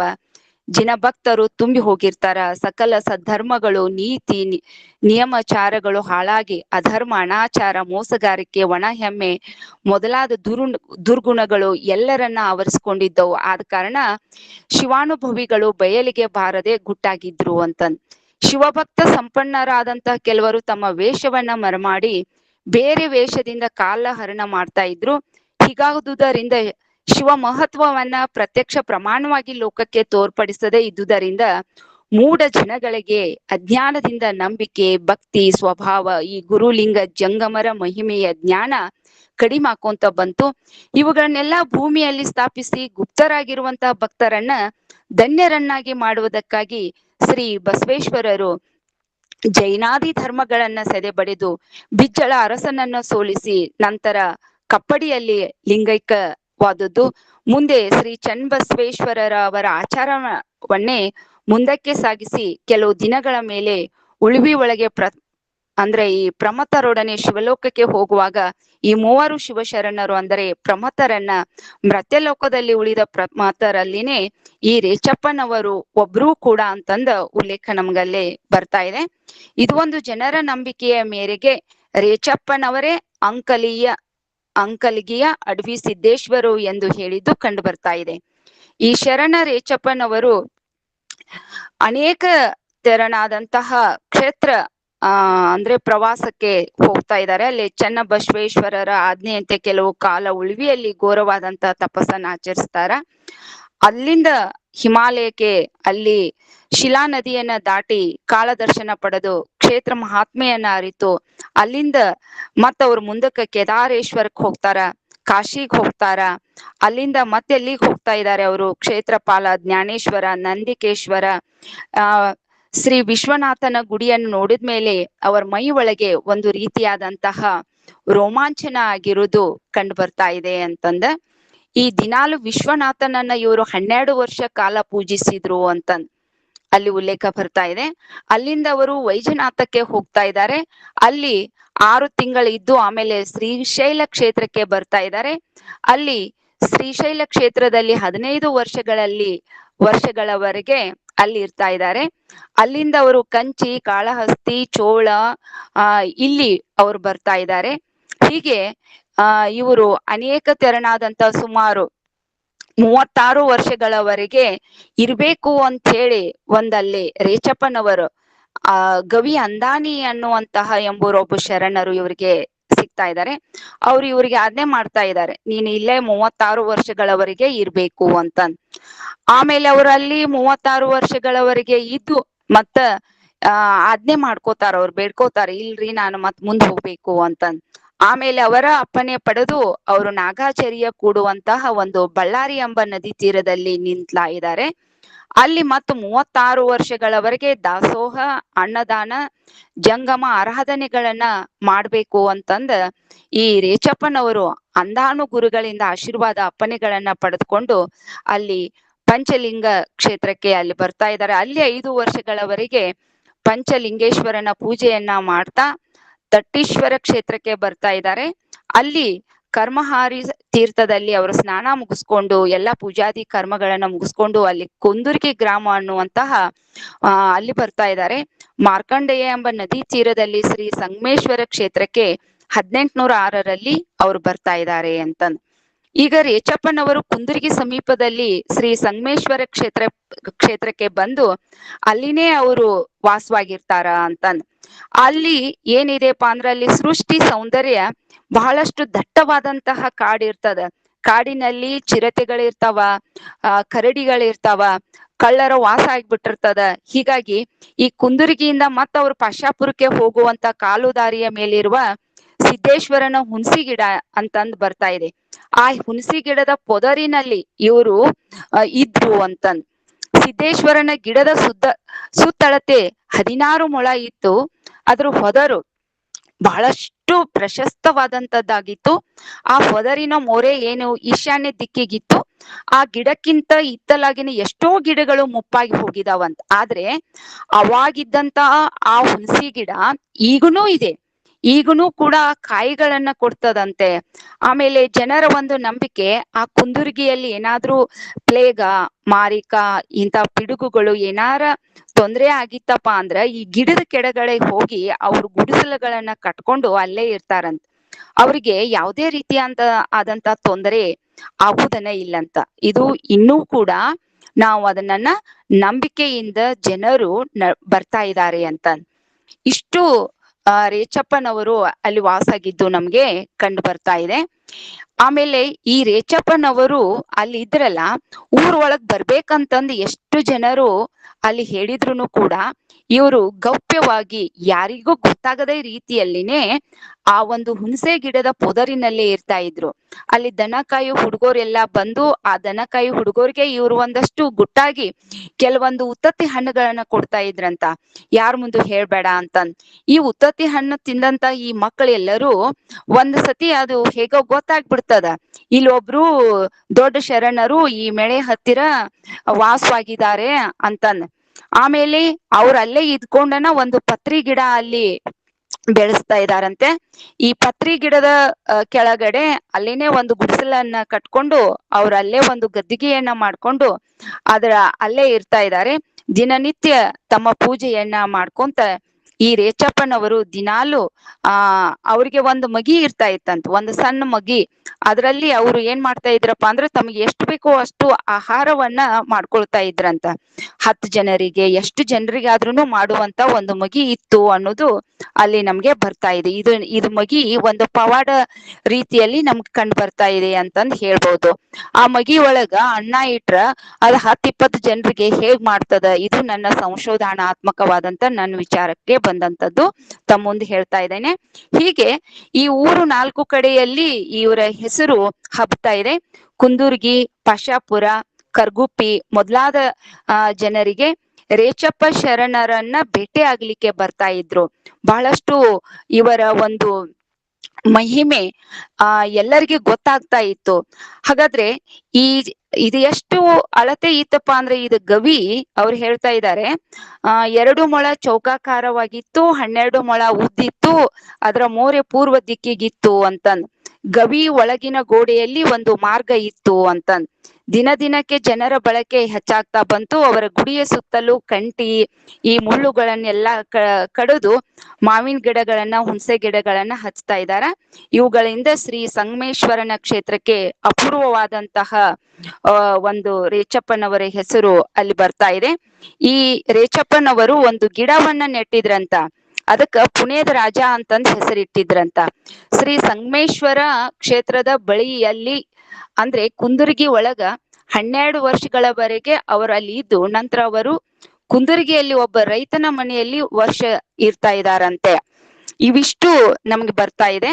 ನಾವ್ ಒಂದ್ ಸ್ವಲ್ಪ ಕಟ್ ಮಾಡಿ ಹೇಳ್ತಾ ಇದ್ದೇನೆ. ನನಗ ಸುಧಾ ಮೇಡಮ್ ಅವ್ರು ಅರ್ಧ ತಾಸ್ ಮಾತಾಡ್ರಿ ಸಿಟಿಗೆ ಅದೇ ನಾ ಮಾತಾಡೋದಿಲ್ಲ ಹೋಗ್ರಿ, ನನ್ ಮಾತಾಡಕ್ ಇಷ್ಟ ಇಲ್ಲ ಹೋಗ್ರಿ ಅಂದ್ಬಿಟ್ಟ.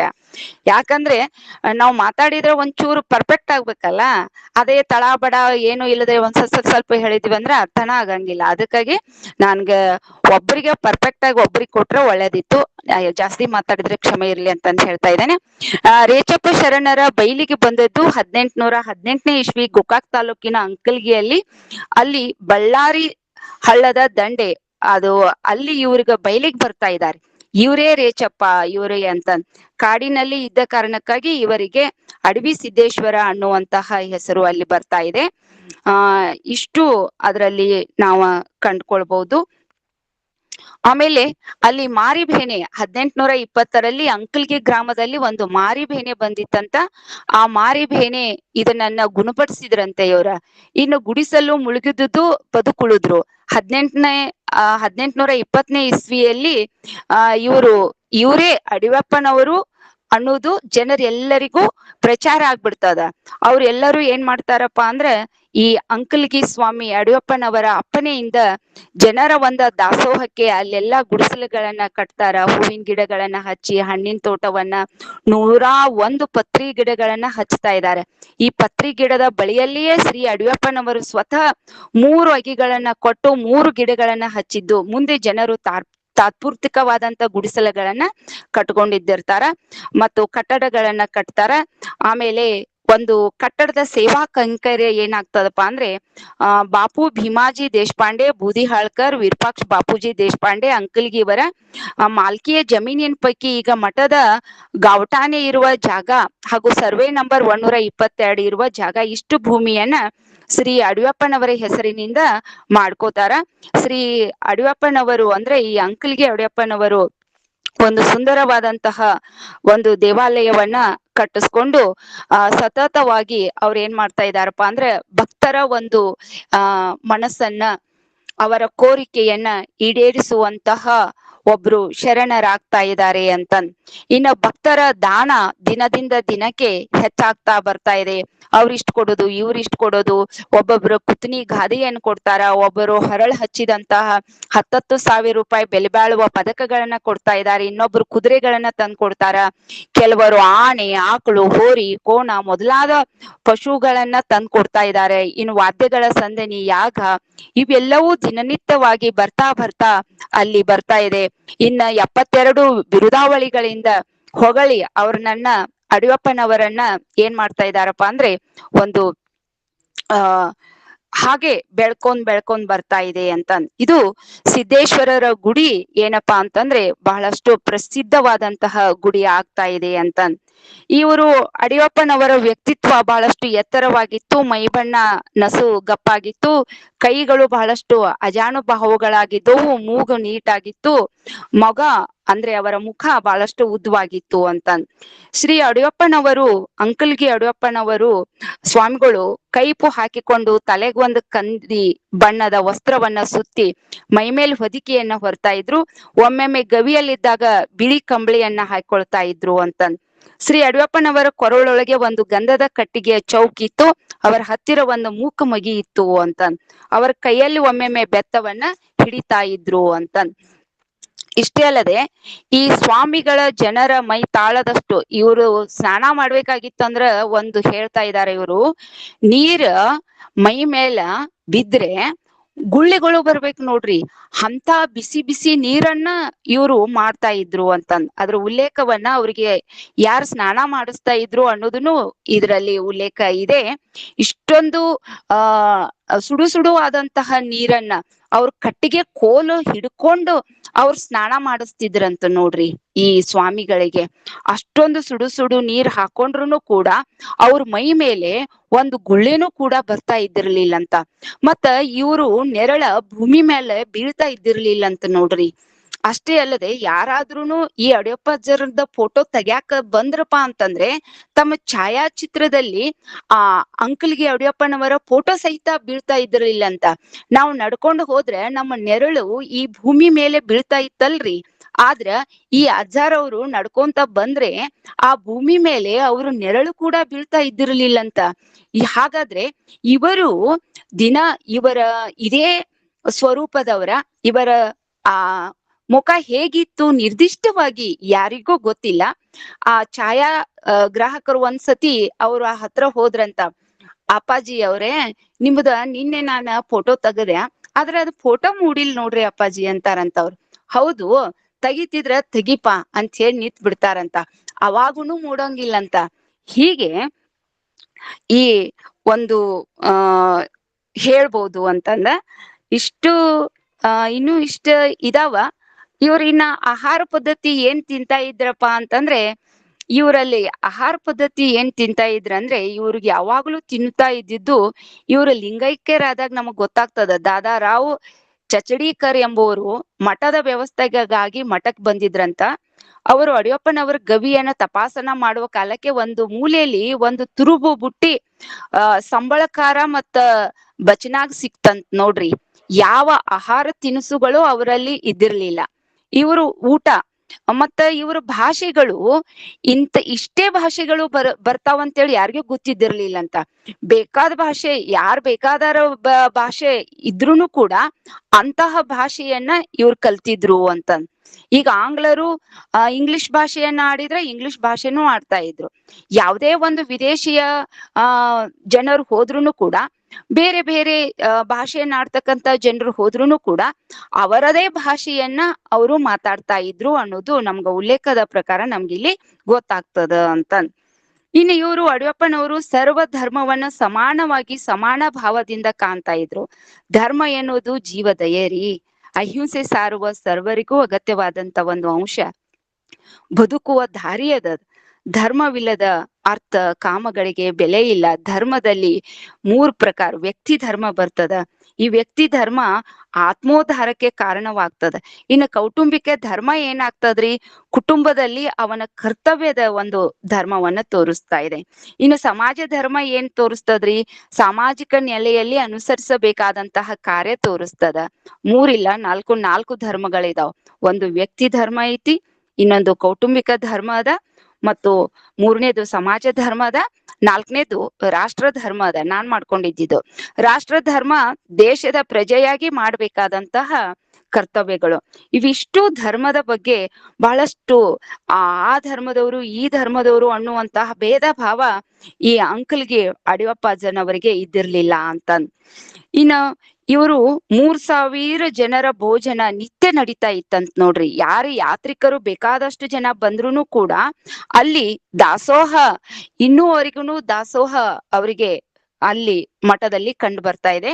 ಲಾಸ್ಟ್ ಇನ್ನು ಕೊನೆಯ ಗಳಿಗೆ ಶಕೆ 1828 ನಳನಾಮ ಸಂವತ್ಸರ ಜ್ಯೇಷ್ಠ ಶುದ್ಧ ತ್ರಯೋದಶಿ ತಿಥಿ ಸನ್ನ 1856 ಜೂನ್ ತಿಂಗಳ 13ನೇ ತಾರೀಕ ಅಡಿಯಪ್ಪನವರು ನಿತ್ಯ ನೇಮದಂತೆ ಸ್ನಾನ ಮುಗಿಸಿ ಶ್ರೀ ಮಾರುತಿ ಯಲ್ಲವ್ವ ಪತ್ರಿಗಿಡದ ಇವುಗಳ ದರ್ಶನವನ್ನ, ಶ್ರೀ ಸಿದ್ದೇಶ್ವರ ದರ್ಶನವನ್ನ ತಕ್ಕೊಂಡು ತಮ್ಮ ಗವಿಗ್ ಬಂದ್ರಂತ ನೋಡ್ರಿ. ಅವಾಗ ಅಡವಿ ಸ್ವಾಮಿಗಳು ಎಲ್ಲಾ ಭಕ್ತರನ್ನ ಬರ್ಮಾಡಿಕೊಂಡು ಅನ್ನದಾನದ ವ್ರತವನ್ನ ಮುಂದಕ್ಕ ಸಾಗ್ಬೇಕು ಅಂತಂದ ಎಲ್ಲರಿಗೂ ಹೇಳಿದ್ರು. ಅಂದ್ರ ಇವ್ರು ಹೋದ್ಮೇಲೆ ಮರಿ ಅಂತಾರಲ್ರಿ, ಆ ಮಠಕ್ಕ ಒಬ್ಬ ಸ್ವಾಮೀಜಿಯನ್ನ ಅಂದ್ರ ಹುಕ್ಕೇರಿಯ ಸಿದ್ದರಾಮ್ ಸ್ವಾಮಿಗಳನ್ನ ಕರೆದ ಇದು ಅವ್ರಿಗೆ ಹೇಳ್ತಕ್ಕಂತ ವಿಷಯಪ್ಪ, ಗೌಪ್ಯವಾಗಿ ಅವ್ರನ್ನ ಕರೀರಂತಂದ್ ಹೇಳ್ತಾರಂತ. ಅವ್ರನ್ನ ಕರೆದ ಅವ್ರನ್ನ ಸ್ಪರ್ಶ, ಅವ್ರನ್ನ ಮುಟ್ಟಿ ಏನೋ ಅವ್ರನ್ನ ಮುಟ್ಟಿದಾಗ ಏನೋ ಒಂದು ಸ್ಪರ್ಶ ಆಯ್ತಂತ ಅವ್ರಿಗೆ. ಆಮೇಲೆ ಭಕ್ತರನ್ನ ಕುರಿತು ಮುಕ್ಕಣ್ಣ ಅವತಾರ ಅಂತಂದು ಅವ್ರು ಹೇಳ್ತಾ ಇದ್ದಾರೆ. ಹೀಗೆ ಅಲ್ಲಿ ಪ್ರಾಣಾಯಾಮವನ್ನ ಮಾಡಲು ಅವರು ಸಿದ್ಧ ಆಗ್ತಾರ. ಅದ್ರಲ್ಲೇನೆ ಅವರು ಪ್ರಾಣ ವಾಯುಗಳ ಸಂಚಾರವನ್ನ ನಿಲ್ಲಿಸಿ ಕುತ್ಕೊಡ್ತಾರ ಅಂತ. ಯೋಗ್ಯ ಸ್ಥಿತಿಯಲ್ಲಿ ಕ್ಷಣ ಮಾತ್ರ ಇದ್ದು ಆಮೇಲೆ ಬ್ರಹ್ಮಾಸ್ಮಿ ಎಂದು ಉಚ್ಚರಿಸಿ ಕೂಡಲೇ ಅಂತಹ ಶ್ವಾಸಗತಿಯನ್ನು ಉಂಟು ಮಾಡಿ ನಿಜಾನಂದ ಸ್ಥಿತಿಯನ್ನ ಅವರು ಹೊಂದುತ್ತಾ ಇದ್ದಾರೆ. ಆಗ ಭಕ್ತರು ಮಾಡಿದಂತಹ ಏನದವು ಎಲ್ಲಾ ಕಡೆ ಉದಾಸೀನವಾದಂತ ಹೂಗಳು ಜನರೂ ಇರ್ತಾ ಇದ್ದಾರೇನೆ, ಭಕ್ತಿಯಿಂದ ನಡೆಯುವಂತ ಜನರೂ ಇರ್ತಾ ಇದ್ದಾರೆ. ಅವು ಎಲ್ಲವುಗಳು ಆ ಪರಮಾತ್ಮನ ಮಾಯೆಯ ಬಲು ದೊಡ್ಡದು. ಅದರ ಮೋಹವನ್ನ ಮೀರುವವರು ತೀರಾ ವಿರಳರು. ಈ ಮಾಯಿಂದಲೇ ದುಃಖದ ವಿಸ್ಮರಣವಾಗ್ತದ. ಅದರಂತೆ ಮಠದೊಳಗಿನ ಸ್ಮಶಾನ ವೈರಾಗ್ಯವು ತೀವ್ರವಾಗಿ ಅಡಿಗಿ ಮತ್ತೆ ಮೊದಲಿನಂತೆ ಎಲ್ಲಾ ವ್ಯವಹಾರಗಳನ್ನ ಗುರುಪುತ್ರರಾದಂತಹ ಸಿದ್ದರಾಮ್ ಸ್ವಾಮಿಗಳು ನಡೆಸ್ತಾ ಇದ್ದಾರೆ. ಶ್ರೀ ಅಡಿಯಪ್ಪನವರು ದೇಹ ಬಿಟ್ಟು ಇಂದಿಗೆ 70-80 ವರ್ಷಗಳಾದ್ರೂ ಕೂಡ ಅವರನ್ನ ನೋಡಿದ ಭಕ್ತರು ಇನ್ನೂ ಇದಾರಂತ.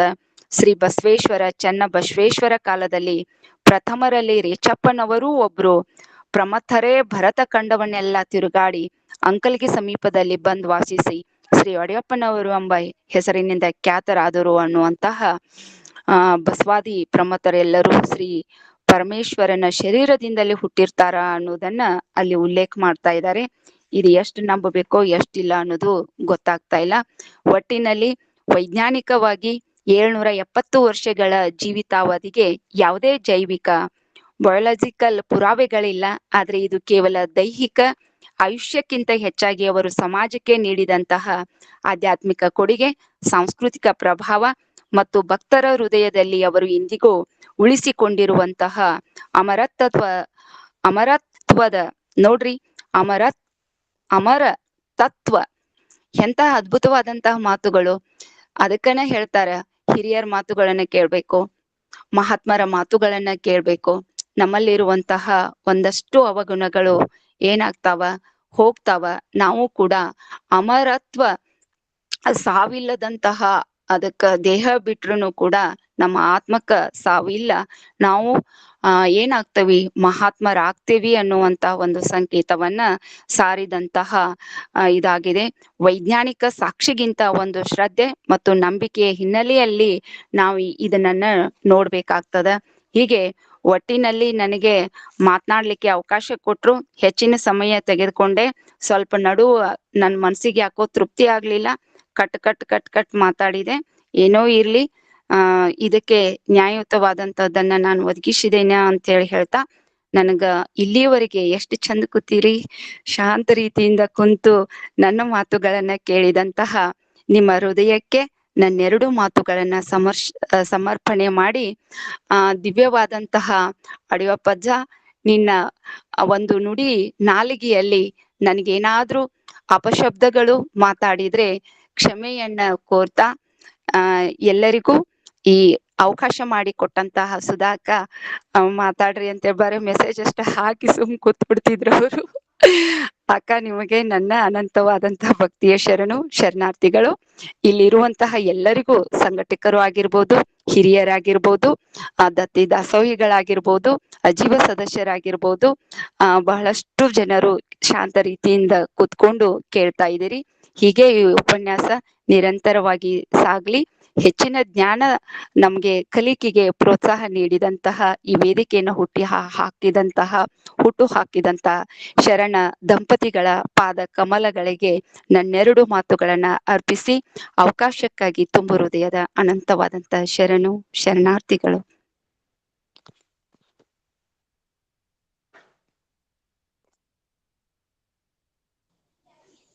ವಿರಾಕ್ಷಿ ಅವರ ಇವ್ರನ್ನ ಕೇಳಿರಿ, ಪ್ರೇಮಕ್ಕ ಅಣ್ಣಿಗಿರಿ ಅಕ್ಕವ್ರನ್ನ.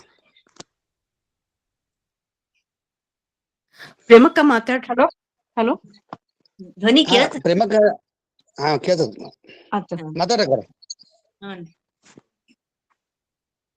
ಓಂ ಶ್ರೀ ಗುರು ಬಸವಲಿಂಗಾಯ ನಮಃ. ಎಲ್ಲರಿಗೂ ಶರಣಾರ್ಥಿಗಳು. ಇಂದು ವಚನ ಅಧ್ಯಯನ ವೇದಿಕೆ, ಬಸವಾದಿ ಶರಣರ ಚಿಂತನ ಕೂಟ ಹಾಗೂ ಅಕ್ಕನ ಅರಿವು ಸಂಘಟನೆಗಳ ಸಂಯುಕ್ತ ಆಶ್ರಯದಲ್ಲಿ ಜರುಗಿದ ನಮ್ಮ ಅಜ್ಜ ಅಂದ್ರ ಮಾವನವರಾದ ಹಾಗೂ ಅತ್ತೆಯವರ ಹೆಸರಲ್ಲಿ ಇಟ್ಟಂತ ದಾಸೋಹ ಸಾರ್ಥಕತೆಯನ್ನು ಪಡೆಯಿತು ಅಂತ ನನ್ನ ಮನಸ್ಸಿಗೆ ಅತ್ಯಂತ ಸಮಾಧಾನ ಆಯ್ತು ಅಂತ ಹೇಳಬಯಸ್ತೀನಿ. ಯಾಕಂತಂದ್ರ ಇವತ್ತ ಇಬ್ರು ಶರಣರು ಅಂದ್ರ ಕುರುಬಗೊಲ್ಲಾಳರು ಹಾಗೂ ಅಂಕಲಿಯ ಅಡವಿ ಸಿದ್ದೇಶ್ವರ ಕುರಿತು ಅತ್ಯಂತ ಮನಮುಟ್ಟುವಂತೆ ಅದ್ಭುತವಾಗಿ ಮಾತನಾಡಿದರು. ಶರಣರ ನಡೆ ಚಂದ, ಶರಣರ ನುಡಿ ಚಂದ, ಶರಣರ ಹಾಡು ಬಲು ಚಂದ ಎಂದು ಜನಪದಿಗರು ಹಾಡಿದಂತೆ ಶರಣರ ಜೀವನ ದರ್ಶನವನ್ನ ಮಾಡಿಕೊಟ್ರು.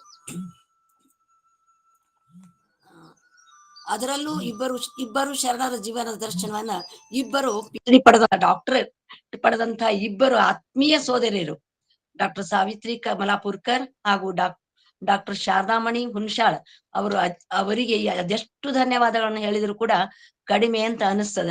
ಯಾಕಂತಂದ್ರ ಕುರುಬಗೊಲ್ಲಾಳರ ಒಂದು ಬೆಡಗಿನ ವಚನಗಳನ್ನ ಮನಮುಟ್ಟುವಂಗ ಬಿಡಿಸಿ ಹೇಳಿದ್ರು. ಅದೇ ರೀತಿಯಾಗಿ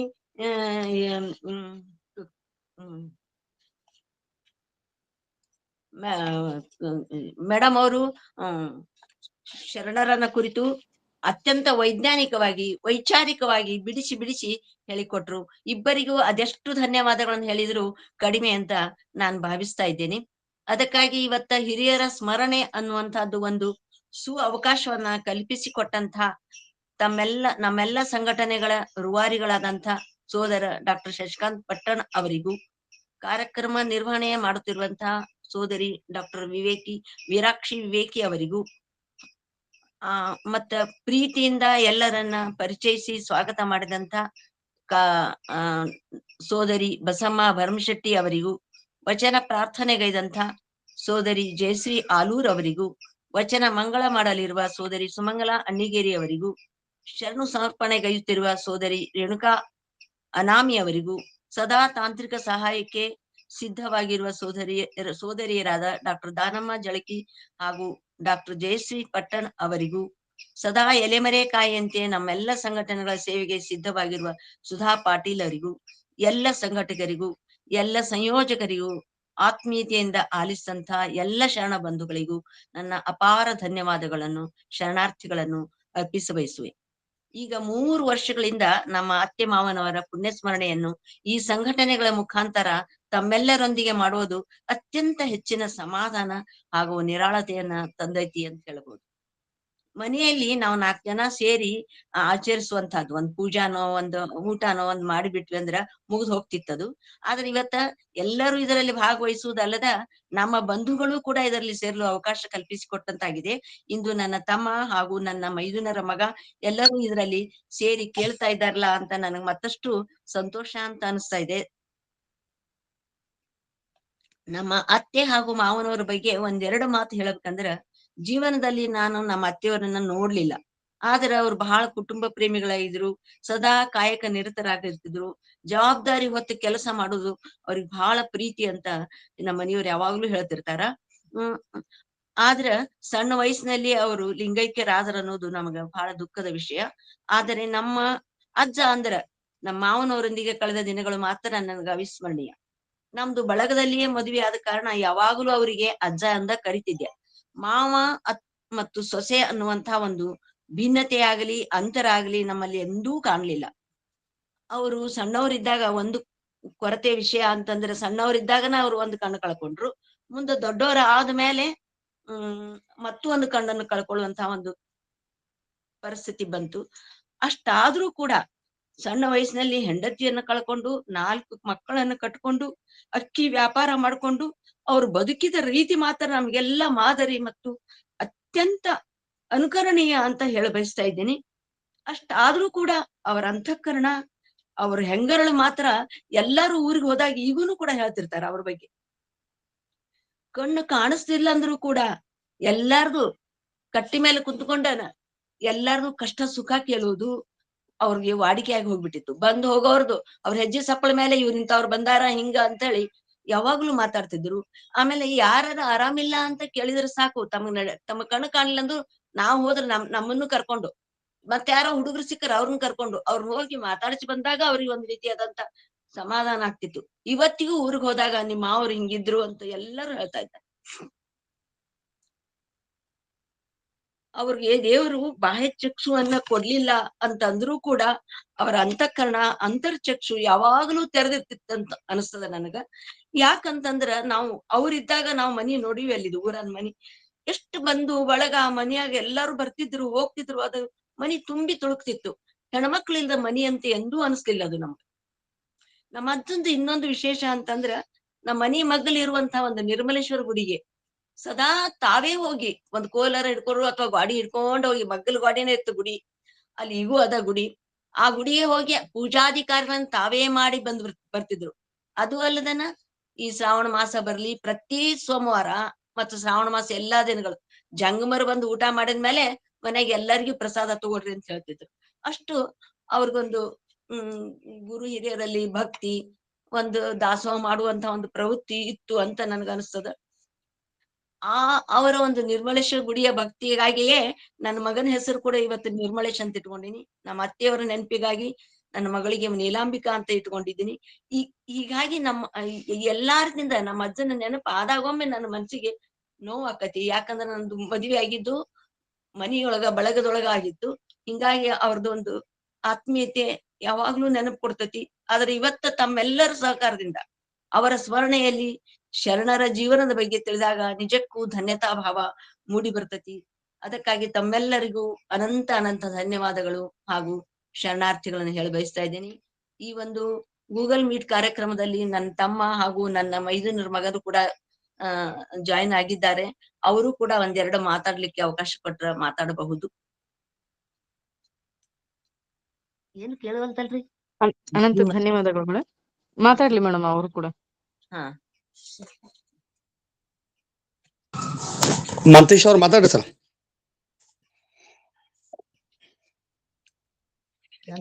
ಹಲೋ, ಅಣಿಗಿರಿ ಸರ್ ಮಾತಾಡ್ರಿ ಸರ್, ಮಾತಾಡ್ರಿ. ನಾ ಮಹಾಂತೇಶ್ ಮಾತಾಡೋದು ಕೇಳ್ತದ ತಮ್ಗೆ? ಕೇಳ್ತದ, ಮಾತಾಡ್ರಿ ಸರ್. ಹಾ, ನಾನು ಮಹಾಂತೇಶ್ ರೇವಡಿ ಅಂತ ಹೇಳಿ ಪ್ರೇಮಾದೇವಿ ಅಣ್ಣಿಗೇರಿ ಅವರ ತಮ್ಮ, ಕರ್ನಾಟಕದ ಬಾರ್ಡೋಲಿ ಅಂಕೋಲೆಯಿಂದ ಮಾತಾಡ್ತಾ ಇದ್ದೀನಿ. ಎಲ್ಲರಿಗೆ ಶರಣಾರ್ಥಿ. ಈ ಸುಂದರ ಸಂಜೆಯಲ್ಲಿ 2 ಅರ್ಥಪೂರ್ಣ ಉಪನ್ಯಾಸ ಕೇಳುವ ಸೌಭಾಗ್ಯ ನನ್ನದಾಯಿತು. ಶಿವಶರಣರಾದ ಕುರ್ಬಗೊಲ್ಲಾಳ ಹಾಗೂ ಅಂಕಲಗಿ ಅಡವಿ ಸಿದ್ದೇಶ್ವರ ಕುರಿತು ಡಾಕ್ಟರ್ ಶಾರದಾಮಣಿ ಹುಣಸಾಳ್ ಅಕ್ಕನವರು, ಅಲ್ಲದೆ ಡಾಕ್ಟರ್ ಸಾವಿತ್ರಿ ಕಮಲಾಪುರ್ ಅಕ್ಕನವರು ತುಂಬಾ ಸೊಗಸಾಗಿ ಮಾತನಾಡಿ ಹೊಸ ವಿಚಾರಗಳನ್ನ ಪರಿಚಯಿಸಿದರು. ಇಬ್ಬರಿಗೂ ಅಭಿನಂದನೆಗಳು. ಇವರ ಉಪನ್ಯಾಸ ನಮ್ಮ ಶರಣರ ಬಗ್ಗೆ ನಮ್ಮ ಅರಿವಿನ ಪರದಿಯನ್ನು ಹೆಚ್ಚಿಸಲು ಸಹಾಯಕವಾಗಿತ್ತು ಅಂತ ಹೇಳಿ ನಾನು ಭಾವಿಸ್ತೇನೆ. ಇನ್ನೊಂದು ಮಾತು, ಕನ್ನಡದ ಭಾವಗೀತೆಗಳ ಸರ್ದಾರ ಎಚ್.ಎಸ್. ವೆಂಕಟೇಶ್ ಮೂರ್ತಿಯವರ ಉತ್ತರಾಯಣ ಸಂಕಲನದ ಸಾಲೊಂದು ಈ ಸಂದರ್ಭದಲ್ಲಿ ನನಗೆ ನೆನಪಾಗ್ತದೆ.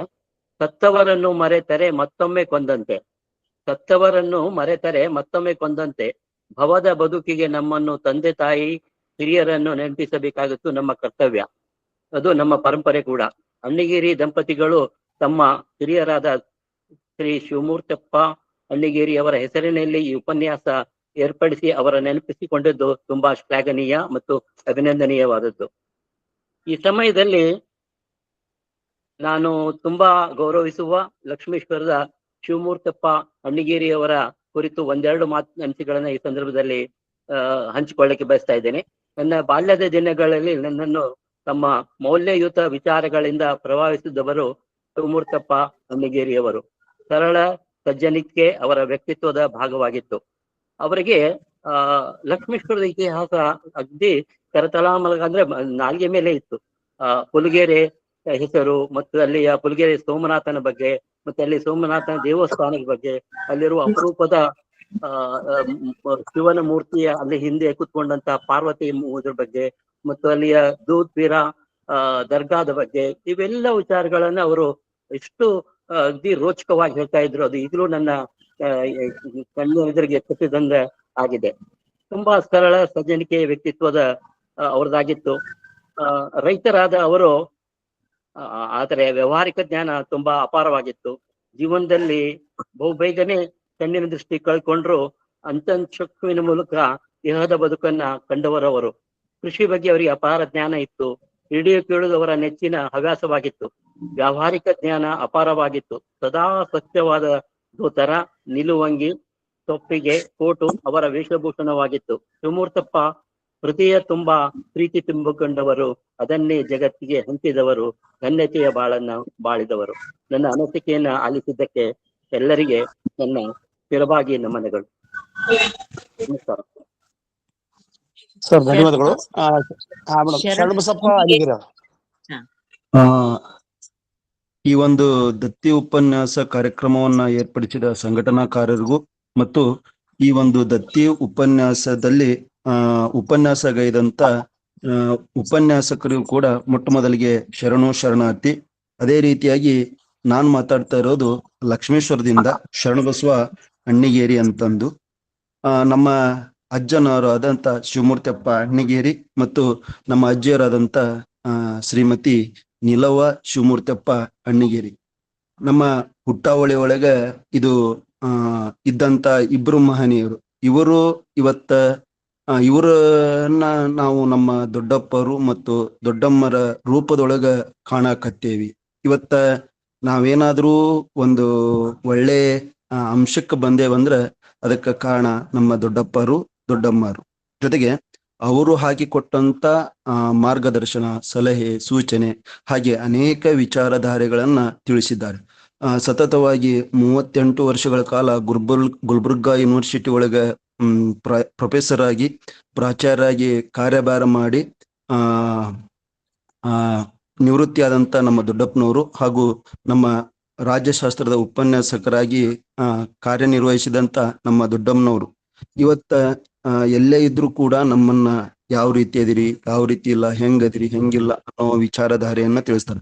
ಜೊತೆಗೆ ನಮ್ಮ ಅಜ್ಜಾರನ್ನ ನೆನಪಿಸುವಂತ ಒಂದು ದತ್ತಿ ಉಪನ್ಯಾಸದಲ್ಲಿ ನಮ್ಮ ಅಜ್ಜ ಅಜ್ಜಿಯವರನ್ನ ಇವತ್ತಿನ ಈ 21ನೇ ಶತಮಾನದಲ್ಲಿ ಇಂಥ ಒಂದು ಯುಗದೊಳಗ ಇಂಥ ಒಂದು ದತ್ತಿ ಉಪನ್ಯಾಸದ ಮೂಲಕ ನಮ್ಮ ಅಜ್ಜ ಮತ್ತು ಅಜ್ಜಿಯವರನ್ನ ನೆನೆಸಿದಂತ ಈ ಒಂದು ಸಂಘಟನೆ ಮೂಲಕ ನಮಗೆಲ್ಲರಿಗೂ ಮತ್ತೊಮ್ಮೆ ಅವರ ನೆನಪುಗಳನ್ನ, ಅವರ ಕೆಲವೊಂದು ಅಂಶಗಳನ್ನ ಮೆಲುಕು ಹಾಕ್ಲಿಕ್ಕೆ ಅವಕಾಶ ಮಾಡಿಕೊಟ್ಟಂತ ಈ ಸಂಘಟನೆಗೂ ಮತ್ತು ಸಂಘಟನಾಕಾರರಿಗೂ ಹಾಗೂ ಎಲ್ಲ ಶರಣೆಯರಿಗೂ ನಮ್ಮ ಲಕ್ಷ್ಮೇಶ್ವರದ ಅಣ್ಣಿಗೇರಿ ಮನೆತನದ ವತಿಯಿಂದ ತುಂಬು ಹೃದಯದ ಹೃತ್ಪೂರ್ವಕ ಶರಣಾರ್ಥಿಗಳಂತಂದು ಹೇಳಲಿಕ್ಕೆ ಇಚ್ಛಿಸ್ತೇನಂತಂದು ಹೇಳಿ ನನ್ನ ಮಾತುಗಳನ್ನ ಆಲಿಸಿದ ತಮಗೆಲ್ಲರಿಗೂ ಶಿರಸಾ ವಹಿಸಿ ನಮಸ್ಕಾರಗಳನ್ನ ಸಲ್ಲಿಸುತ್ತೇನೆ. ಶರಣು ಶರಣಾರ್ಥಿಗಳು ಸರ್. ಈಗ ಶಶಿಕಾಂತ್ ಪಾಟೀಲ್. ಇಲ್ಲ madam, doctor Saraswati Patil madam ಅವರು. Okay sir, okay. Doctor Saraswati Patil madam ಅವ್ರು ಮಾತಾಡ್ಬೇಕು ಅಂತ ಕೇಳ್ಕೊಂತೀನಿ. ಓಂ ಶ್ರೀ ಗುರು ಬಸವಲಿಂಗಾಯ ನಮಃ. ಎಲ್ಲರಿಗೂ ಶರಣು ಶರಣಾರ್ಥಿಗಳು. ಇವತ್ತ ಎರಡು ಉಪನ್ಯಾಸಗಳು ಅತ್ಯಂತ ಅದ್ಭುತವಾಗಿದ್ದು, ಮೊದಲನೇ ಉಪನ್ಯಾಸ ಶರಣ ಗೊಲ್ಲಾಳ ಬಗ್ಗೆ. ಶಾರದಾಮಣಿಯವರು ಒಂದ್ 3-4 ವಚನಗಳನ್ನ ಅತ್ಯಂತ ಚೆನ್ನಾಗಿ ವಿಶ್ಲೇಷಣೆ ಮಾಡಿ ಎಲ್ಲರಿಗೂ ತಿಳಿಯುವಂಗ ಹೇಳಿದ್ರು. ಆಮೇಲೆ ನಮ್ಮ ಸಾವಿತ್ರಿ ಕಮಲಾಪುರ್ ಅವರು ಅಡವಿ ಸಿದ್ದೇಶ್ವರ ಬಗ್ಗೆ ಬಹಳ ಚೆನ್ನಾಗಿ ಮಾತಾಡಿದ್ರು. ಅವರ ಮಾತಾಡೋ ಶೈಲಿ ಅವರ ಎಷ್ಟೊಂದು ಸೊಗಸಾಗಿತ್ತಂತಂದ್ರೆ ಆ ರೀತಿ ನಮ್ಗೆ ಎಷ್ಟೇ ಪ್ರಯತ್ನ ಪಟ್ರು ಆ ತರ ಮಾತಾಡ್ಲಿಕ್ಕೆ ಬರ್ಲಿಕ್ಕಿಲ್ಲ ಅಂತ ನನಗನ್ನಿಸ್ತದೆ.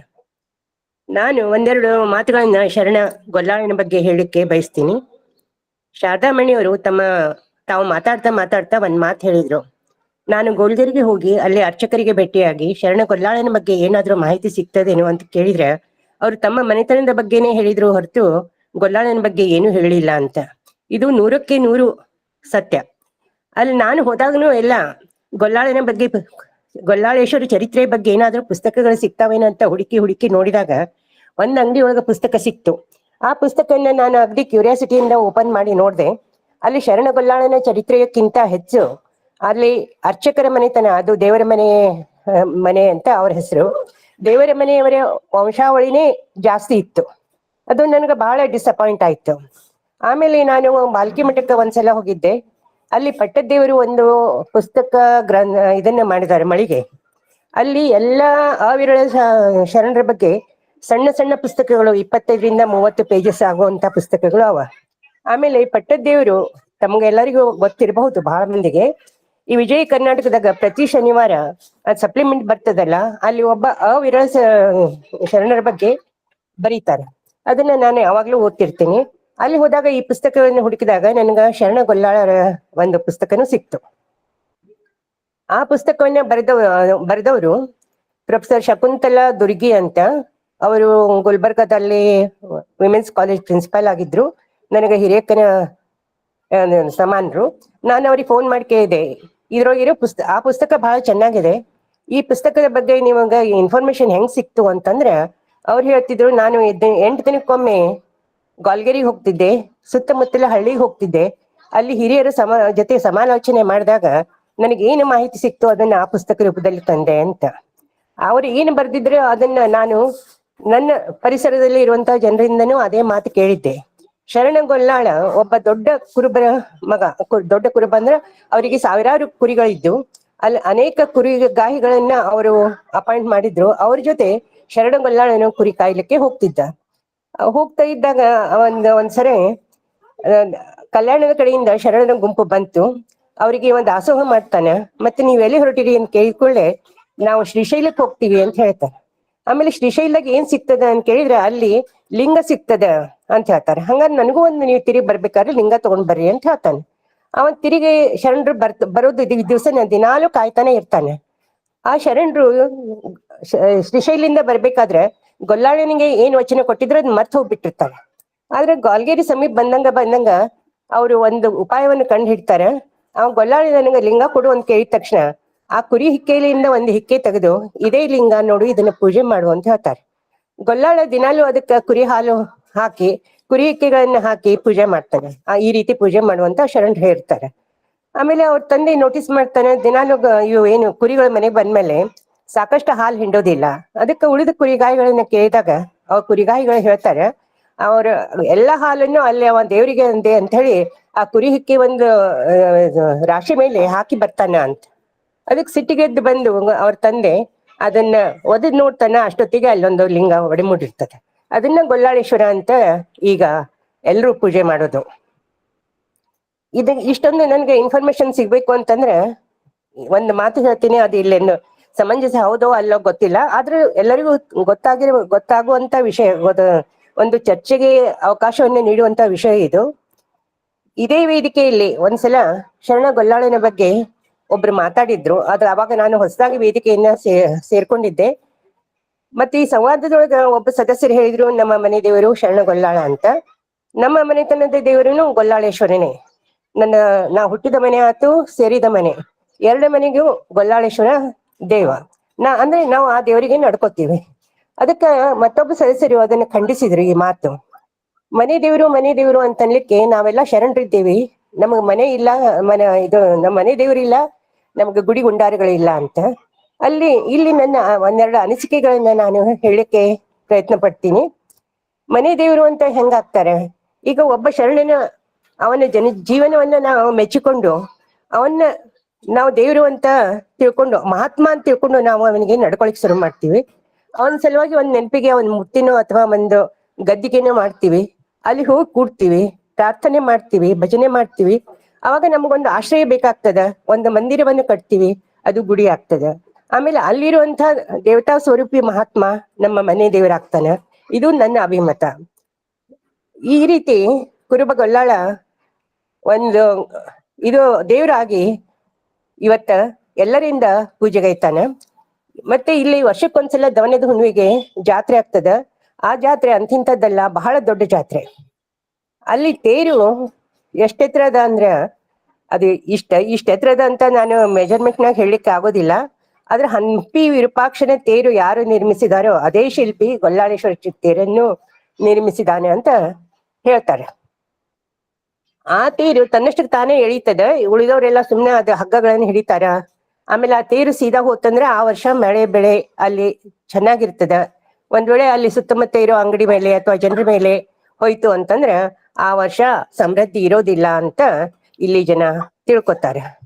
ಇನ್ನೂ ಸಾಕಷ್ಟು ಕುರುಬ ಗೊಲ್ಲಾಳೇಶ್ವರ ಬಗ್ಗೆ ನಾವು ಮಾತಾಡಬಹುದು.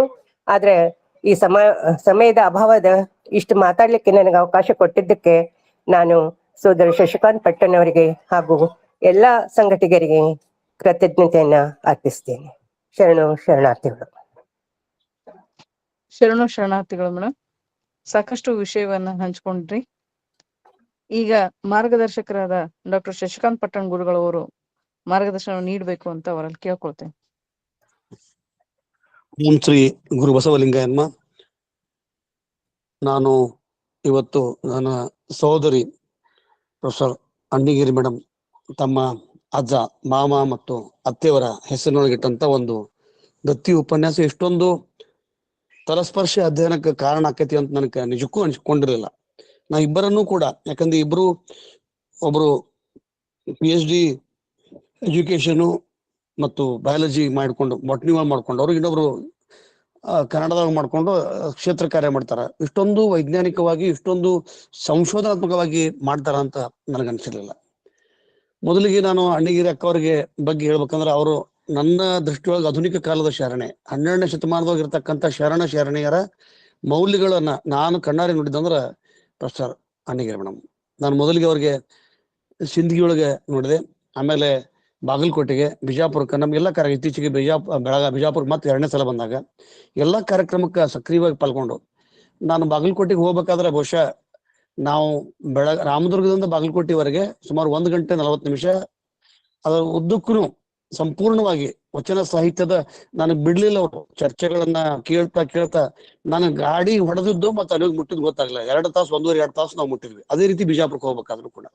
ಸೊ ಹಿಂಗಾಗಿ ಅವರ ಒಳಗಿರ್ತಕ್ಕಂಥ ಒಂದು ಕಳಕಳಿ, ಒಂದು ಶರಣ ಪ್ರಜ್ಞೆಯನ್ನ, ದೇವ ನನ್ನ ಬಳಿ ಇದ್ದಾನೆ, ದೇವ ನನ್ನೊಳಗಿದ್ದಾನೆ, ನಾನೇ ದೇವ ಅಂತಕ್ಕಂಥದ್ದು ಆಯತ ಸ್ವಾಯತ ಸನ್ನಿಹಿತವನ್ನ ತಳಸ್ಪರ್ಶವಾಗಿ ಅಧ್ಯಯನ ಮಾಡ್ಕೊಂಡು ನಡೆನುಡಿ ಒಳಗ ಆ ತತ್ವವನ್ನು ಅಳವಡಿಸ್ಕೊಂಡವ್ರಂತಂದ್ರ ಪ್ರೇಮಕ್ಕ ಅಣ್ಣಿಗಿರವರು. ನನಗೆ ಬಹಳ ಅವ್ರನ್ನ ನೋಡಿದ್ರೆ ನನ್ನ ತಾಯಿ, ನನ್ನ ಅಕ್ಕ, ನನ್ನ ತಾಯಿನ ನೆನಪಕ್ಕರ ಅಂತ ಒಂದು ಸ್ವಭಾವ. ಹಿಂಗಾಗಿ ಅವ್ರಿಗೆ ನಾನು ಮೊದಲಿಗೆ ಅನಂತ ಧನ್ಯವಾದಗಳನ್ನ ಹೇಳ್ತೀನಿ.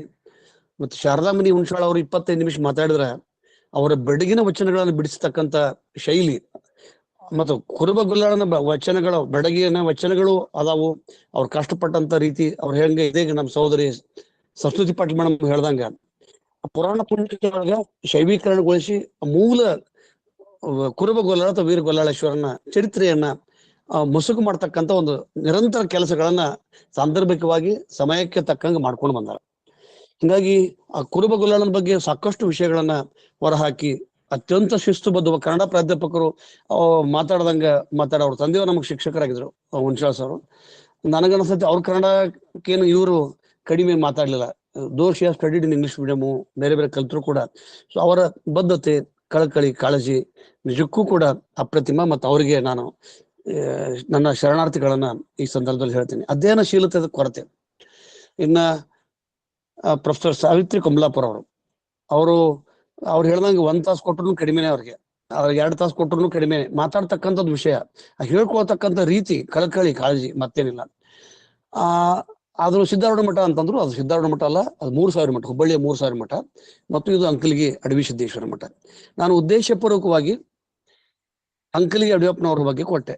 ನನಗೆ ಬರೀ ರೆಚ್ಚಯ್ಯನವರ ಬಗ್ಗೆ ಕೊಟ್ಟರೆ ರೆಚ್ಚಯ್ಯನವ್ರ ಬಗ್ಗೆ ಅಷ್ಟೇ ಮಾತಾಡ್ತಾರ, ಅಥವಾ ಅಡವಿ ಸಿದ್ದೇಶ್ವರ ಈಗಿನ ಕೊಟ್ರೆ ಈ ಅಡವಿ ಸಿದ್ದೇಶ್ವರ ಅಂಕಲಿಗೆಯ ಮಠದ ಪರಂಪರೆ ಅದು ಸಂಪೂರ್ಣವಾಗಿ ಇವತ್ತು ನನಗೆ ಬಹಳಷ್ಟು ದಾಖಲೆಗಳ ಮುಖಾಂತರ ಅವರು ಲೆಟರು, ಆಹಾರ ಪದ್ಧತಿ, ಅವ್ರ ರಿಸ ನಂಬರು, ಹೊಲದ ಖಾತೆ ನಂಬರು, ಅವರ ಉಡುಪುಗಳು, ತೊಡುಗೆಗಳು, ಮಠದ ಗವಿ ಒಳಗೆ ಹೆಂಗಿತ್ತು ಏನು ಸಮಗ್ರವಾಗಿ ವಿವರಣೆಯನ್ನು ಕೊಟ್ಟರು. ರೇಚಯ್ಯ ಅಂತಕ್ಕಂಥ ಒಬ್ಬ ಶರಣ 12ನೇ ಶತಮಾನದೊಳಗ, ಬಹುಶಃ ಕಲ್ಯಾಣ ಕ್ರಾಂತಿಯ ನಂತರ, ಜಮಖಂಡಿ ನಂತರ ಅವರು ಅಂಕಲ್ಗಿ ಮೂಲಕ ಈ ಗೊಡಚಿಮಲ್ಕಿ ಇವೆಲ್ಲ ಆ ಪ್ರದೇಶ ಶರಣರ ಅಡ್ಡಾಡಿದಂತ ಶರಣರ ಹೆಜ್ಜೆ ಗುರುತುಗಳು. ಅಲ್ಲಿ ಅಂಕಲ್ಗಿ ಬಂದಾಗ ಆ ದಟ್ಟವಾದ ಅಡವಿ, ಅದು ಅಡವಿಯ ಸಿದ್ದೇಶ್ವರ ಅಂತಂದ್ರೆ ಇವ್ರ ಹೆಸರು ಕೂಡ ಗೊತ್ತಾಗಿರ್ಲಿಲ್ಲ ಬಹಳ ಜನರಿಗೆ, ಈ ರೇಚಯ್ಯನವ್ರಿಗೆ. ಅಡವಿ ಅಂತಕ್ಕಂಥ ಅವ್ರಿಗೆ ಯಾರಿಗೂ ಸಿದ್ಧ ಪುರುಷರು, ಗುಹೆಯೊಳಗಿರೋರು, ಹಿಂಗಾಗಿ ಜನರಿಗೆ ಗೊತ್ತಾಗ್ಲಿಲ್ಲ. ಅಂದ್ರೆ ಕಲ್ಯಾಣ ನಾಡಿನ ಕಲ್ಯಾಣ ಕ್ರಾಂತಿಯ ಹೆಜ್ಜೆ ಗುರುತುಗಳಲ್ಲಿ ಕರ್ನಾಟಕದೊಳಗ, ಅದು ಬೆಳಗಾವಿ ಜಿಲ್ಲೆ, ಅದು ನಾವು ಕಡಪಟ್ಟಿ ಬಸವಣ್ಣನೊಳಗ ವಚನಗಳ ಸ್ಥಳಕಟ್ಟಿನ ವಚನಗಳನ್ನ ವಿಂಗಡಣೆ ಮಾಡ್ತಾರೆ. ತಾವೆಲ್ಲರೂ ಅಲ್ಲಿ ಜಮಖಂಡಿಯವರು ಇದ್ದಾರೆ, ಅದ್ರಲ್ಲಿ ನೋಡ್ಬೇಕಲ್ಲಿ 2 ಬಸವಣ್ಣನ ಗುಡಿ ಅದಾವ. ಒಂದ್ ಕಡೆ ವಚನಗಳನ್ನ ವರ್ಗೀಕರಿಸತಕ್ಕಂಥ ಕೆಲಸ ಆಗತ್ತೆ, ಅಲ್ಲಿಂದ ಬೇರೆ ಬೇರೆ ಮಾರ್ಗಗಳನ್ನ ಹುಡುಕ್ತಾರೆ. ಯಾಕಂದ್ರೆ ಹಿಂದ ವೀರ ಸೋಬಿದೇವ ಇರ್ತಾನ, ಇವರಿಗೆ ಒಂದು ಬೆನ್ನು ಹತ್ತಿ ಕೊಲ್ತಾರ ಅಂತಕ್ಕಂಥದ್ದು, ಇವರಿಗೆ ಸಾವಿನಕ್ಕಿಂತ ವಚನಗಳು ಊಹಿಸ್ತಕ್ಕಂಥ ಒಂದು ಕರ್ತವ್ಯ, ಜವಾಬ್ದಾರಿ ಹೆಚ್ಚಾಗಿತ್ತು. ಅವರು ಹಿಂಗಾಗಿ ಅಂಕಲಿಗೆ ಮಾರ್ಗ ಅಡವಿ ಒಳಗ ಬರ್ತಿರ್ತಾರ. ಅಂಕಲಿಗೆ ಒಳಗ ಈ ರೆಚ್ಚಯ್ಯನವರು ಉಳಿತಾರ. ರೆಚ್ಚಯ್ಯನವರ ಮೂಲ ಕರ್ತವ್ಯ ಬಹಳ ಮಂದಿ, ನಾನು ಹೇಳಿದ ಹಡಪ ಅಂತಕ್ಕಂಥದ್ದು, ಅಡಪ ಕಟ್ಟಿಗೆ ಡಬ್ಬಿ. ಈ ರೆಚ್ಚಯ್ಯನವರು ಕ್ಷೌರಿಕ ವೃತ್ತಿ ಮಾಡ್ತಿರ್ಲಿಲ್ಲ. ಅವ್ರು ಮಾಡ್ತಕ್ಕಂಥದ್ದು ಪ್ರಸಾದ ಆದ್ಮೇಲೆ ಎಲ್ಲರಿಗೂ ತಾಂಬೂಲವನ್ನ ಕೊಡ್ತಕ್ಕಂಥದ್ದು, ಊಟ ನೀಡ್ತಕ್ಕಂಥ ಕಾರ್ಯವನ್ನ ಮಾಡ್ತಿದ್ರು. ಹಿಂಗಾಗಿ ಆ ಕಾರ್ಯಕ್ಕೆ ಅಲ್ಲಿ ಅಣಿಯಾದ್ರು. ಅವ್ರು ಬಹುಕಾಲ ಬದುಕಿದ್ರು ಅಂತಕ್ಕಂಥ ಊಹೆ, ಅಥವಾ ಒಂದು ಕ್ಷೇತ್ರ ಕಾರ್ಯದೊಳಗ ಜನ ಮೌಖಿಕ ಹೇಳಿಕೆಗಳನ್ನು ಕೊಡ್ತಾರ. 700 ವರ್ಷ ಬದುಕಿದ್ರು. ಕಡಿಕ ಅಥನಿಶಿಗಳು ಬರ್ಬೇಕಾದ್ರ ಅವ್ರನ್ನ ಪರೀಕ್ಷೆ ಮಾಡ್ಲಿಕ್ಕೆ ಅಂತ ತಿಳ್ಕೊಂಡು ಅಡವಿ ಸಿದ್ದೇಶ್ವರು ಅಡವಿಯೊಳಗಿನ ಒಂದು ಹುಲಿನ ಕಳಿಸ್ತಾರ. ಆ ಹುಲಿ ನನ್ನ ಕಡೆ ಏನಿಲ್ಲ ಅಂತ ತಿಳ್ಕೊಂಡು ಅಥನಿಶಿಗಳು ಒಂದು ಉತ್ತತ್ತಿ ಕೊಡ್ತಾರ. ಇವೆಲ್ಲ ಪೌರಾಣ ಕಥೆಗಳು ಬರ್ತಾವ. ಇಲ್ಲಿ ಆಶಯಗಳನ್ನ ಗುರುತಿಸೋದು ಬಹಳ ಮುಖ್ಯ. ಆ ಹುಲಿ ಹಣೆ ಮುಟ್ಟಿ ಹೋಗ್ಬಿಡ್ತೈತಂತ, ಅದಕ್ಕೆ ಅಥನಿಶಿಗಳು ಇದಕ್ ಬರ್ತಾರ. ಇವ್ರ 1885 ಅಂತಂದ್ರ ಅವಾಗಾಗ್ಲೇ 150 ವರ್ಷ ಆಗಿತ್ತು ಅಂತಕ್ಕಂಥದ್ದು. ಅವಾಗ ಬಂದು ಈ ನಾನು ಹೇಳ್ತಕ್ಕಂಥ ರೆಚ್ಚಯ್ಯನವರ ಅಂತ ಬಂತಕ್ಕಂಥ ಮುಧೋಳ ತಾಲೂಕಿನ ಮಂಟೂರು ಸ್ವಾಮಿಗಳ ಮಂಟೂರು ಶ್ರೀಗಳು, ಶಿವ ಸಾಧಕರು. ಅಲ್ಲಿ ಬಂದಾಗ ಅವರು ಹೇಳ್ತಾರ, ಅಲ್ರಿಪ್ಪ ನೀವು ಘಟ್ಟಕ್ಕೆ ಬಂದ್ರಿ, ಮಠ ನೋಡಕ್ ಬಂದ್ರೆ ಘಟ ನೋಡಕ್ ಬಂದ್ರು ಅಂತಂದ್ರು. ಅದಕ್ಕೆ ನಾ ಸುಮ್ಮನೆ ಅಥನಿಶಿಗಳು ಸುಮ್ಮನೆ ಇರ್ತಾರ. ನಾನಲ್ಪ ನೀ ಹುಲಿಗೆ ನಿನಗ ಹಣೆ ಮುಟ್ಟಿ ನಮಸ್ಕಾರ ಮಾಡಿತಂದ್ರ ನಾಯಿ ಅಂತಾರ. ಅದಕ್ಕೆ ಅಥನಿಶಿಗಳು ಅಂತಾರ, ಅಂಗಿ ಬಾಳ ವರ್ಷದ ಕಪ್ಪಣಿ ಆಗೈತ್ರಿಪ್ಪ, ಅಂಗಿ ಬಿಟ್ಬಿಡ್ರಿ ನಿಂಗೆ ಸಾಕಂತಾರ. 1885 ಅಂದ್ರೆ ಬಹಳಷ್ಟು ವಯಸ್ಸಾಗವ್ರು, ನಿಮ್ಮ ಬಿಟ್ಬಿಡ್ರಿ ಶರೀರ ಇನ್ನೇನ್ ಆಗಂಗಿಲ್ಲ ಅಂತಕ್ಕಂಥದ್ದು. ಅವ್ರು ಲಿಂಗೋದಕ ಕೊಟ್ಟರು. ಮುಂದೆ ಕೆಲವೇ ದಿನದೊಳಗೆ ಅವರು ಲಿಂಗಕ್ಕೆ ಆದ್ರು ಅಂತಕ್ಕಂಥ ಕೆಲ ಐತಿಹ್ಯ ಮತ್ತು ಜನರ ಅಭಿಪ್ರಾಯಗಳನ್ನ ನಾನು ಇಲ್ಲಿ ಹೇಳ್ತಾ ಇದ್ದೀನಿ. ಇನ್ನ ದೇಶನೂರನ್ನ ಆಳ್ತಕ್ಕಂಥ ಪ್ರತಾಪರುದ್ರ ಅಂತಕ್ಕಂಥ ಮಲ್ಲಸರ್ಜನ ತಮ್ಮ, ಆವಾಗಿನ ಕಾಲಕ್ಕೆ ಅವ ಕಾಶ್ಮೀರ ಕನ್ಯೆಯನ್ನ ಮದುವೆಯಾಗಿ ಬಂದಿರ್ತಾನೆ. ಕಾಶ್ಮೀರ ಕನ್ಯೆಯನ್ನು ಮದುವೆಯಾಗಿ ಬಂದಾಗ ಮುಸಲ್ಮಾನರು ಅವಳಿಗೆ ಲಿಂಗ ದೀಕ್ಷೆ ಕೊಡ್ಬೇಕಾಗಿತ್ತು. ಅದು ಯಾರು ಕೊಡಕ್ ಆಗಂಗಿಲ್ಲ. ಅವಾಗ ಅಲ್ಲಿ ಇವತ್ತಿನ ದೇಶನೂರು ಅಂತಕ್ಕಂಥ ಅದು ಕಂದಾಯ ಗ್ರಾಮ, second capital of Kittur dynasty. ಜನರಿಗೆ ಗೊತ್ತಿರ್ಲಿ, ಯಾಕಂದ್ರೆ ಈ ವಿಚಾರಗಳು ಗೊತ್ತಿರದ ಅಂತ ಅಲ್ಲಿ ಅಂತಕ್ಕಂಥ ಅವರ ಮಠದವ್ರು ಬಂದು ಒಂದು ಲಿಂಗ ದೀಕ್ಷೆ ಕೊಡ್ತಾರ. ಹಿಂಗಾಗಿ ಕಿತ್ತೂರ ಸಂಸ್ಥಾನ ಏನ್ ದೇಶಗತಿ ಮಂಟಂದವರ ಆಂತರಿಕ ಕಿತ್ತಾಟ ಕಚ್ಚಾಟದೊಳಗ ಅಲ್ಲಿ ತೆಗಿನ ಮರ ದಿಂಬು ಇರ್ತಾವಲ್ಲ, ಇಡೀ 5 ತಿಂಗಳ ನಿರಂತರವಾಗಿ ಕಿತ್ತೂರು ವಾಡಿ ಸುಡ್ತಂತ. ಇದನ್ನ ಅವ್ರು ಚಾಪ್ಲಿನ್ ಅಂತಕ್ಕಂಥ ಬರೀತಾರ, ಮೊಂಡ್ರೋ ಮತ್ತು ಚಾಪ್ಲಿನ್ ಅಂತಕ್ಕಂಥ ಇತಿಹಾಸಕಾರರು. ಅವಾಗ ಜನರು ಏನ್ ಮಾಡಿದ್ರ ಅಂದ್ರ ಕತ್ತೆಗಳ ಮೇಲೆ ಕತ್ತಿ ಶೆಟ್ಟಿ ಅಂತಾರೆ, ಬಂಗಾರ ಬೆಳ್ಳಿ ವಜ್ರ, ಕೆಲವು ಮಂದಿ ಆಮೇಲೆ ತಗೊಂಡು ಹೋದಾಗ ದಿಂಬು ಅಂದ್ರ ಸಾಗವಾನಿ ದಿಂಬುಗಳನ್ನ, ಮರಗಳನ್ನ, ಕಂಬಗಳನ್ನ 2 ಮಠಕ್ಕೆ ಕೊಡ್ತಾರೆ. ಒಂದು ದೇಶನೂರ ಸಂಸ್ಥಾನಕ್ಕೆ ಒಳಪಟ್ಟಂತ ಅದು ಸಂಸ್ಥಾನ ಮಠ, ಅದು ಅಂಕಲ್ಗಿ ಅಡವಿ ಸಿದ್ದೇಶ್ವರ. ಮತ್ತು ಇನ್ನು ಮೂಲತಃ ಕಿತ್ತೂರು ಮಠದ ಸಂಸ್ಥಾನಿಕರು ಅಂತಂದ್ರೆ ಅದು ಗುರುಸಿದ್ದೇಶ್ವರ ಮಠ 3000 ಎರಡೂ ಆಕಾರಗಳು ಒಂದದಾವ. ನೀವು 3000 ಮಠಕ್ಕೆ ಹೋಗಿ ನೋಡ್ರಿ, ಮತ್ತು ಅಡವಿ ಸಿದ್ದೇಶ್ವರ ಅಂಕಲಿಗೆ ಮಠಕ್ಕೆ ಹೋದ್ವಿ ಅಂದ್ರೆ ಆ ಪ್ರಾಂಗಣದೊಳಗೆ ಮಠದ ಒಳಗೆ ಹೋಗ್ಕೊಳ್ಳೆ ಪೂರ್ಣ ಕಟ್ಟಡ ಹೂಬ 2 ಫೋಟೋ ತೆಗೆದಿಟ್ರೆ ನಮಗ ಗೊಂದಲಗಳು ಆಗತಕ್ಕಂತ ರೀತಿಯೊಳಗ ಮಾಡಿದ್ರು. ಅಂಕಲಿಗೆ ಅಡವಿ ಸಿದ್ದೇಶ್ವರರು ಬಹಳ ಸುದೀರ್ಘವಾಗಿ ಬದುಕಿ ಗೌಪ್ಯ ಭಕ್ತಿಯನ್ನ ಮೆರೆದು, ಆಮೇಲೆ ಅವ್ರು ಹೇಳಿದ್ರು ಕಾಶ್ಮೀರ ಅಲ್ಲಿ ಹೋದ್ರು ಅಂತಕೊಂಡು ಅದು ಯಾರ್ಯಾರ ಕೈಯಾಗ ಅಲ್ಲಿ ಸುತ್ತಮುತ್ತಲಿರ್ತಕ್ಕಂಥ ಕೆಲವು ವೈದಿಕ ಮನಸ್ಸಿನ ಕೆಲವು ಇತಿಹಾಸಕಾರ ಏನ್ ಮಾಡ್ತಾರ ಅಂದ್ರೆ ಕಾಶ್ಮೀರಕ್ಕೆ ಹೋದ್ರು 36 ಬದುಕಿದ್ರು ಅಲ್ಲಿ ಹೇಳ್ತಾ ಹೋಗ್ತಾರ. ಹಿಂಗಾಗಿ ಅದರ ಮೂಲತಃ ಅಂಕಲಿಗೆ ಅಡವಿ ಸಿದ್ದೇಶ್ವರರ ಕ್ಷೇತ್ರದ ನಂತರ ಕಾದ್ರೋಳಿಗೆ, ಆ ಕಾದ್ರೋಳಿ ಯುದ್ಧ ಏನ್ ನಡೀತದಲ್ಲ, ಇವತ್ತು ಕೂಡ ಅಂಕಲಿಗೆ ಅಡವಿ ಸಿದ್ದೇಶ್ವರ ಮತ್ತು ಕಾದ್ರೋಳಿ ಅಲ್ಲಿ ಶಿವಯೋಗೇಶ್ವರ ಅಂತ ಅದಾರ, ಅವರು ಈ ಪರಂಪರೆಯನ್ನ ಹೊಂದಾರ.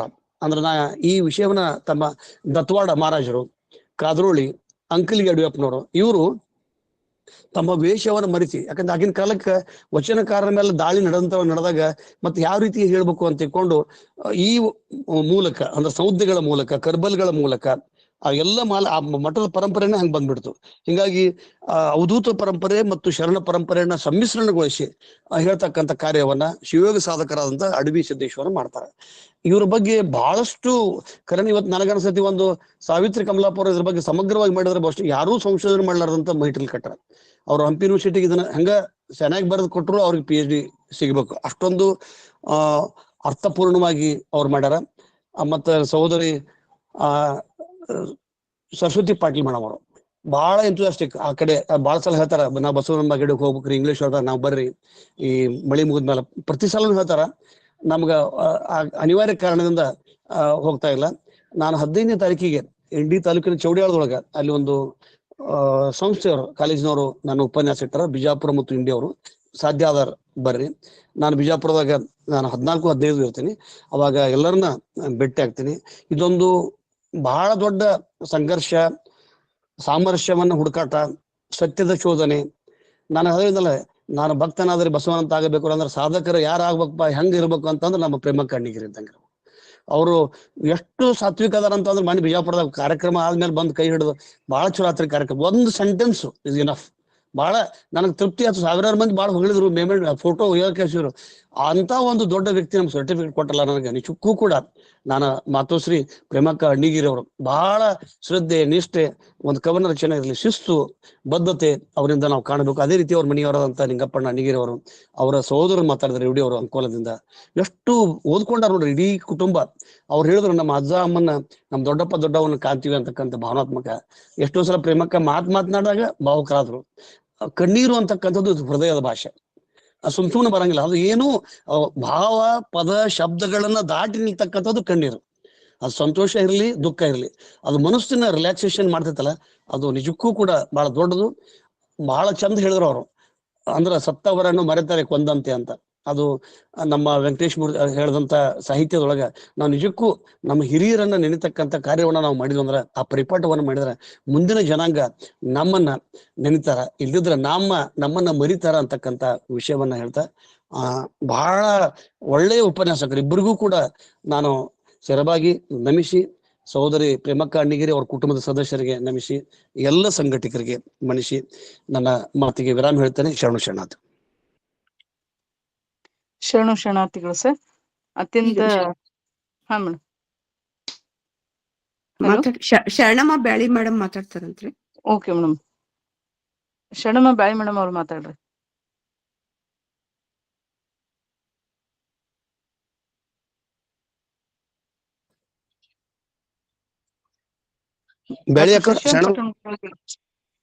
ಹಾ ಸರ್ ಮಾತಾಡಮ್ಮ. ಶರಣಮ್ಮ ಬ್ಯಾಳಿ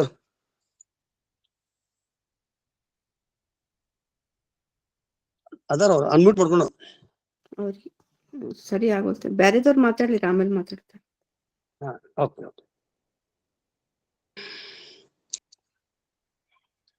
ಶಾರದಮ್ಮ ಪಾಟೀಲ್ರು, ಗೌರಮ್ಮ ನಾಶಿ ಅವರು ಕೇಳಿಸ್ತೈತ್ರಿ ಸರ್? ಹಾ ಮಾತಾಡ್ರಿ ಶರಣಮಕ್ಕ ಮಾತಾಡ್ರಿ. ಹಾ, ಎಲ್ಲರೂ ಚೆನ್ನಾಗಿ ಮಾತಾಡಿದ್ರು, ಚೆನ್ನಾಗಿ ಹೇಳಿದ್ರು. ಇನ್ನೂ ಇಷ್ಟು ಕೇಳ್ಬೇಕು ಅನಿಸ್ತಿತ್ರಿ ಸರ. ಮುಂದೆ ನನಗೇನು ಮಾತಾಡಕ್ಕೆ ಧೈರ್ಯ ಇಲ್ಲ, ನಾನು ಮಾತಾಡಕ್ ಆಗಲ್ರಿ. ಒಂದ್ ಲೈನ್ ಬಸವಣ್ಣವ್ರದ್ದು ಒಂದ್ ವಚನಗಳು ಹೇಳ್ತೀನ್ರಿ ಸರ. ಓಂ ಶ್ರೀ ಗುರು ಬಸವಲಿಂಗಾಯ ನಮಃ. ಎಲ್ಲರಿಗೂ ಶರಣು ಶರಣಾರ್ಥಿ. ಕೈಲಾಸ ದೊಡ್ಡದಲ್ಲ, ಕಾಯಕ ದೊಡ್ಡದು. ಧರ್ಮ ದೊಡ್ಡದಲ್ಲ, ದಯೆ ದೊಡ್ಡದು. ಅರಿವು ದೊಡ್ಡದಲ್ಲ, ಆಚಾರ ದೊಡ್ಡದು. ಅಧಿಕಾರ ದೊಡ್ಡದಲ್ಲ, ಅಭಿಮಾನ ದೊಡ್ಡದು. ಆಸ್ತಿ ದೊಡ್ಡದಲ್ಲ, ಆರೋಗ್ಯ ದೊಡ್ಡದು. ಸನ್ಮಾನ ದೊಡ್ಡದಲ್ಲ, ಸಂಸ್ಕಾರ ದೊಡ್ಡದು. ಹಣ ದೊಡ್ಡದಲ್ಲ, ಗುಣ ದೊಡ್ಡದು. ಮನೆ ದೊಡ್ಡದಲ್ಲ, ಮನ ದೊಡ್ಡದು. ವಿದ್ಯೆ ದೊಡ್ಡದಲ್ಲ, ಅನುಭವ ದೊಡ್ಡದು. ಇಷ್ಟು ಹೇಳಕ್ ನಾನು ಇಷ್ಟಪಟ್ಟಿನ್ರಿ. ಶರಣು ಶರಣಾರ್ಥಿ. ನಮಸ್ಕಾರ. ಶರಣು ಧನ್ಯವಾದಗಳು. ಶರಣಾರ್ಥಿಗಳು. ಈಗ ರತ್ನಮ್ಮ ಕುದ್ರೋಳಿ ಅವರು ಮಾತಾಡ್ಬೇಕು ಅಂತ ಕೇಳ್ಕೊಳ್ತೇನೆ. ಓಂ ಶ್ರೀ ಗುರು ಬಸವಲಿಂಗಾಯ ನಮಃ.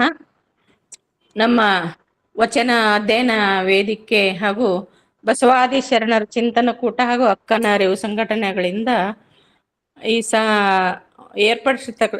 ಏರ್ಪಡಿಸಿರ್ತಕ್ಕಂತಹ ಈ ಒಂದು 2 ಉಪನ್ಯಾಸಗಳು ಪ್ರೇಮಕ್ಕ ಅಣ್ಣಿಗೇರಿ ಅವರ ಮಾವನವರಾದ ಶಿವಮೂರ್ತಪ್ಪ ಬಸಪ್ಪ ಅಣ್ಣಿಗೇರಿ ಇವರ ಒಂದು ದತ್ತಿ ಉಪನ್ಯಾಸ ಬಹಳ ಸುಂದರವಾಗಿ ಇವತ್ತು ಬಹಳ ಖುಷಿ ಆಯ್ತು ನನಗೆ. ಈ ಒಂದು ಏನು ಕುರುಬ ಗೊಲ್ಲಾಳ ಅವರ ಬಗ್ಗೆ ಶಾರದಾಮಣಿ ಹುಣಸಾಳ ಅಕ್ಕ ಅವರು ತುಂಬಾ ಚೆನ್ನಾಗಿ ವಿವರವಾಗಿ ಹೇಳಿದ್ರು. ಹಾಗೆ ಈ ಅಂಕಲಿಗೆ ಅಡವಿ ಸಿದ್ದೇಶ್ವರ್ ಅವರ ಒಂದು ಸಾವಿತ್ರಿ ಕಮಲಾಪುರ್ ಅವರು ಹೇಳುವಾಗ, ನಾವು ಇಲ್ಲಿ ನಮ್ಮೂರಿಗೆ ಹತ್ರ ಇರೋದು, ಅಲ್ಲಿ ಸಣ್ಣ ಮಕ್ಕಳಿದ್ದಾಗಿಂದನೂ ಆ ಊರ ಜಾತ್ರೆ, ದೊಡ್ಡ ಜಾತ್ರೆ ಮಾಡ್ತಾರೆ. ಬರೀ ಜಾತ್ರೆನೇ ಫೇಮಸ್ ಅದು. ಹಂಗಾಗಿ ನನಗಿಲ್ಲಿ ಅದನ್ನ ಇಲ್ಲಿ ಸ್ವಲ್ಪ ಹಂಚ್ಕೊಳ್ಬೇಕು ಅಂತ ಅನಿಸ್ತು. ಅಂಕಲ್ಗಿ ಅಂತಂದ್ರೆ ಎಲ್ಲ ಒಂದು ಜಾನುವಾರುಗಳಿಂದ ಹಿಡಿದು ಒಂದು 5 ದಿನ ಹಿಂಗೆ ಜಾತ್ರೆ ನಡೆಯುತ್ತೆ. ಅದು ದೊಡ್ಡ ಜಾತ್ರೆ ನಡೆಯುತ್ತೆ. ಆದ್ರೆ ಹಿಂಗೆ ಜಾತ್ರೆಗಳೇ ಮಾಡಿ ನಮಸ್ಕಾರ ಮಾಡಿ ಹಣ್ಣು ಕಾಯಿ ಮಾಡ್ಕೊಂಡ್ ಬಂದ್ಬಿಟ್ರೆ ನಮ್ಗೆ ಅದ್ರ ಬಗ್ಗೆ ಏನು ಗೊತ್ತಿರ್ಲಿಲ್ಲ ನಿಜವಾಗ್ಲು. ಇವತ್ತು ಶಶಿಕಾಂತ್ ಅಣ್ಣವ್ರು ಹೇಳಿರ್ತಕ್ಕಂತ ವಿವರಣೆ, ಆ ಒಂದು ದೊಡ್ಡ ಸಾಧಕರು ಇರ್ಬಹುದು ಅಂತ ಅಷ್ಟೇ ಗೊತ್ತಿತ್ತು. ಆದ್ರೆ ಇವತ್ತು ಕಮಲಾಪುರ್ ಮೇಡಮ್ ಅವರು ಕೊಟ್ಟಿರ್ತಕ್ಕಂತಹ ವಿಷಯ ಇದೆ ನೋಡ್ರಿ, ನಿಜವಾಗ್ಲೂ ರೋಮಾಂಚನ ಅನಿಸ್ತು. ಬಹಳ ಖುಷಿ ಆಯ್ತು. ನಾವು ಅವ್ರ ಹತ್ರದಲ್ಲೇ ಇದ್ದು ಚಿಕ್ಕವರಿದ್ದಾಗಿಂದನೂ ಅಲ್ಲಿ ಹೋಗಿ ಆ ಒಂದು ಪ್ರಣಾಮಗಳನ್ನ ಸಲ್ಲಿಸಿ ಬಂದಿದ್ದರ ಒಂದು ಪುಣ್ಯ ಏನೋ ನಮಗೆ ಇವತ್ತು ಅವರ ವಿವರಣೆ ಎಲ್ಲ ದೊರಕ್ತು ಅಂತ ಹೇಳಿ ನನಗನ್ನಿಸ್ತು. ಈ ಒಂದು ಉಪನ್ಯಾಸಕ್ಕಾಗಿ ನನ್ನ ಅನಂತ ಕೋಟಿ ಶರಣು ಶರಣಾರ್ಥಿಗಳನ್ನ ಅರ್ಪಿಸ್ತೀನಿ. ಸರ್ವರಿಗೂ ಶರಣು ಶರಣಾರ್ಥಿಗಳು. ಶರಣು ಶರಣಾರ್ಥಿಗಳು ಮೇಡಮ್ ಅವ್ರೆ. ವಿರಾಕ್ಷಿ ಮುಂದೆ ತಗೊಂಡ್ಬಿಡ್ರಿ. Okay madam. 7 ಗಂಟೆ ಟಾರ್ಗೆಟ್ ಇಟ್ಕೊಂಡು 2 ತಾಸು ಶರಣ ಸಮರ್ಪಣೆ ತಗೊಂಡ್ಬಿಡ್ರಿ. ಆಯ್ತಮ್ಮ, ಆಯ್ತು. ಈಗ ಶರಣು ಸಮರ್ಪಣೆಯನ್ನ ಮಾಡಲಿದ್ದಾರೆ ಶರಣೆ ರೇಣುಕಾ ಅನಾಮಿಯವರು. ಓಂ ಶ್ರೀ ಗುರು ಬಸವಲಿಂಗಾಯ ನಮಃ. ಸರ್ವರಿಗೂ ಶರಣ ಶರಣಾರ್ಥಿಗಳು. ವಚನ ಅಧ್ಯಯನ ವೇದಿಕೆ, ಬಸವಾದಿ ಶರಣರ ಚಿಂತನ ಕೂಟ ಹಾಗೂ ಅಕ್ಕನ ಅರಿವು ಸಂಘಟನೆಗಳಿಂದ ಪ್ರೊಫೆಸರ್ ಪ್ರೇಮಕ್ಕ ಅಣ್ಣಿಗೇರಿ ಅವರ ಮಾವನವರಾದ ಶ್ರೀ ಲಿಂಗೈಕ್ಯ ಶರಣರಾದ ಶಿವಮೂರ್ತಪ್ಪ ಬಸಪ್ಪ ಅಣ್ಣಿಗೇರಿ ಹಾಗೂ ಅತ್ತೆಯವರಾದ ನೀಲವ್ವ ಶಿವಮೂರ್ತಪ್ಪ ಅಣ್ಣಿಗೇರಿ ಇವರ ಹೆಸರಿನಲ್ಲಿ ಏರ್ಪಡಿಸಿದ ಈ ವಿಶೇಷ ದತ್ತಿ ಉಪನ್ಯಾಸಕ್ಕಾಗಿ ವೇದಿಕೆಯ ಅಧ್ಯಕ್ಷರಾದ ಡಾಕ್ಟರ್ ಶಶಿಕಾಂತ್ ಪಟ್ಟಣ್ ಸರ್ ಅವರಿಗೆ ಹೃತ್ಪೂರ್ವಕ ಧನ್ಯವಾದಗಳು. ಇನ್ನು ಇಂದಿನ ದತ್ತಿ ದಾಸೋಹಿಗಳಾದ ಪ್ರೇಮಕ್ಕ ಅಣ್ಣಿಗೇರಿ ಅತ್ತೆ ಅವರಿಗೆ ನನ್ನ ಪ್ರೀತಿಪೂರ್ವಕ ಧನ್ಯವಾದಗಳು.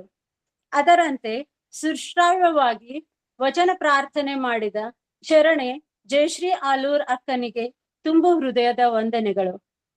ಅತ್ಯಂತ ಸುಂದರವಾಗಿ ಸ್ವಾಗತ, ಪ್ರಾಸ್ತಾವಿಕ ಹಾಗೂ ಪರಿಚಯ ನಡೆಸಿಕೊಟ್ಟ ಶರಣೆ ಬಸಮ್ಮ ಭರಮಶೆಟ್ಟಿ ಅಕ್ಕನಿಗೆ ಹೃದಯಪೂರ್ವಕ ಧನ್ಯವಾದಗಳು. ಅತ್ಯಂತ ಸರಳವಾಗಿ ತಮ್ಮ ಅಮೂಲ್ಯವಾದ ಜ್ಞಾನವನ್ನು ನಮ್ಮೊಂದಿಗೆ ಹಂಚಿಕೊಂಡ ಇಂದಿನ ವಿಶೇಷ ಉಪನ್ಯಾಸಕರಾದ ಡಾಕ್ಟರ್ ಶಾರದಾಮಣಿ ಹುಣಸಾಳ್ ಹಾಗೂ ಡಾಕ್ಟರ್ ಸಾವಿತ್ರಿ ಕಮಲಾಪುರ್ ಅವರಿಗೆ ಮನಪೂರ್ವಕ ಧನ್ಯವಾದಗಳು.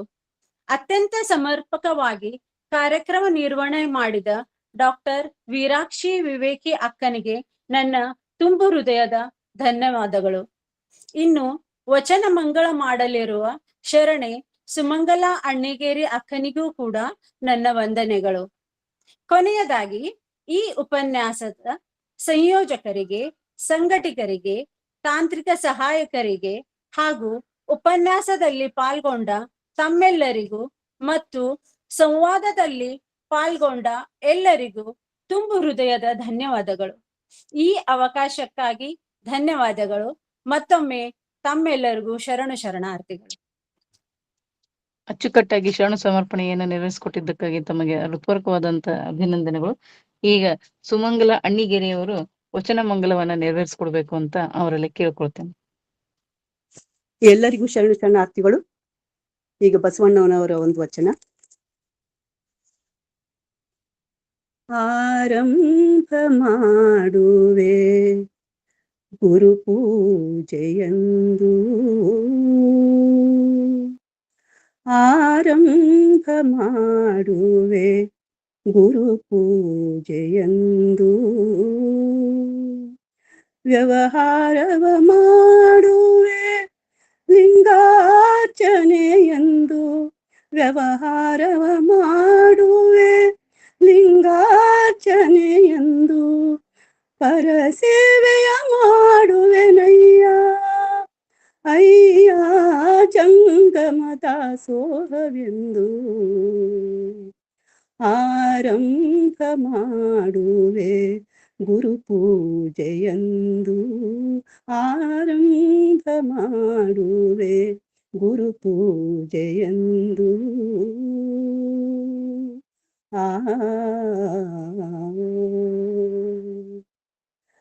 ನಾನಾವ ಕರ್ಮಗಳ ಮಾಡಿದಡೆಯೋ, ನಾನಾವ ಕರ್ಮಗಳ ಮಾಡಿದಡೆಯೋ, ಆ ಕರ್ಮ ಫಲ ಭೋಗ ನಿಮಿತ್ತ ದ್ರವ್ಯವು, ಆ ಕರ್ಮ ಫಲ ಭೋಗ ನಿಮಿತ್ತ ದ್ರವ್ಯವು, ನಿಮ್ಮ ಸೊಮ್ಮು ನಿಮಗೆ ಸಲ್ಲಿಸುವೆನು, ನಿಮ್ಮನೇ ನಿಮ್ಮ ಸೊಮ್ಮು ನಿಮಗೆ ಸಲ್ಲಿಸುವೆನು, ನಿಮ್ಮನೇ.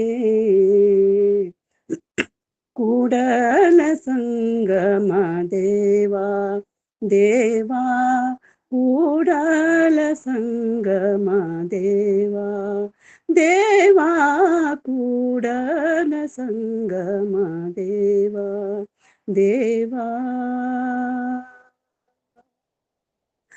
ಆರಂಭ ಮಾಡುವೆ ಗುರು ಪೂಜೆಯಂದು, ಆರಂಭ ಮಾಡುವೆ ಗುರು ಪೂಜೆಯಂದು, ವ್ಯವಹಾರವ ಮಾಡುವೆ ಲಿಂಗಾರ್ಚನೆಯಂದು, ವ್ಯವಹಾರವ ಮಾಡುವೆ ಲಿಂಗಾರ್ಚನೆಯಂದು, ಪರಸೇವೆಯ ಮಾಡುವೆನಯ್ಯ ಅಯ್ಯ ಜಂಗಮ ದಾಸೋಹವೆಂದು, ಆರಂಭ ಮಾಡುವೆ ಗುರು ಪೂಜೆಯಂದು.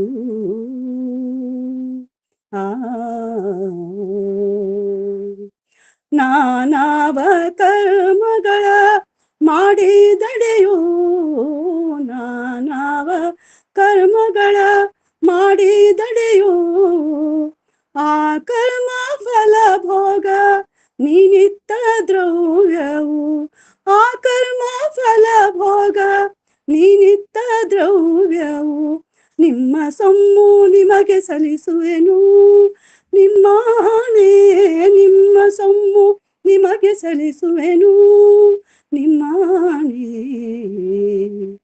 ಕೂಡಲ ಸಂಗಮ ದೇವಾ ದೇವಾ, ಕೂಡಲ ಸಂಗಮ ದೇವಾ ದೇವಾ, ಕೂಡಲ ಸಂಗಮ ದೇವಾ ದೇವಾ. ಆರಂಭ ಮಾಡುವೆ ಗುರು ಪೂಜೆಯಂದು.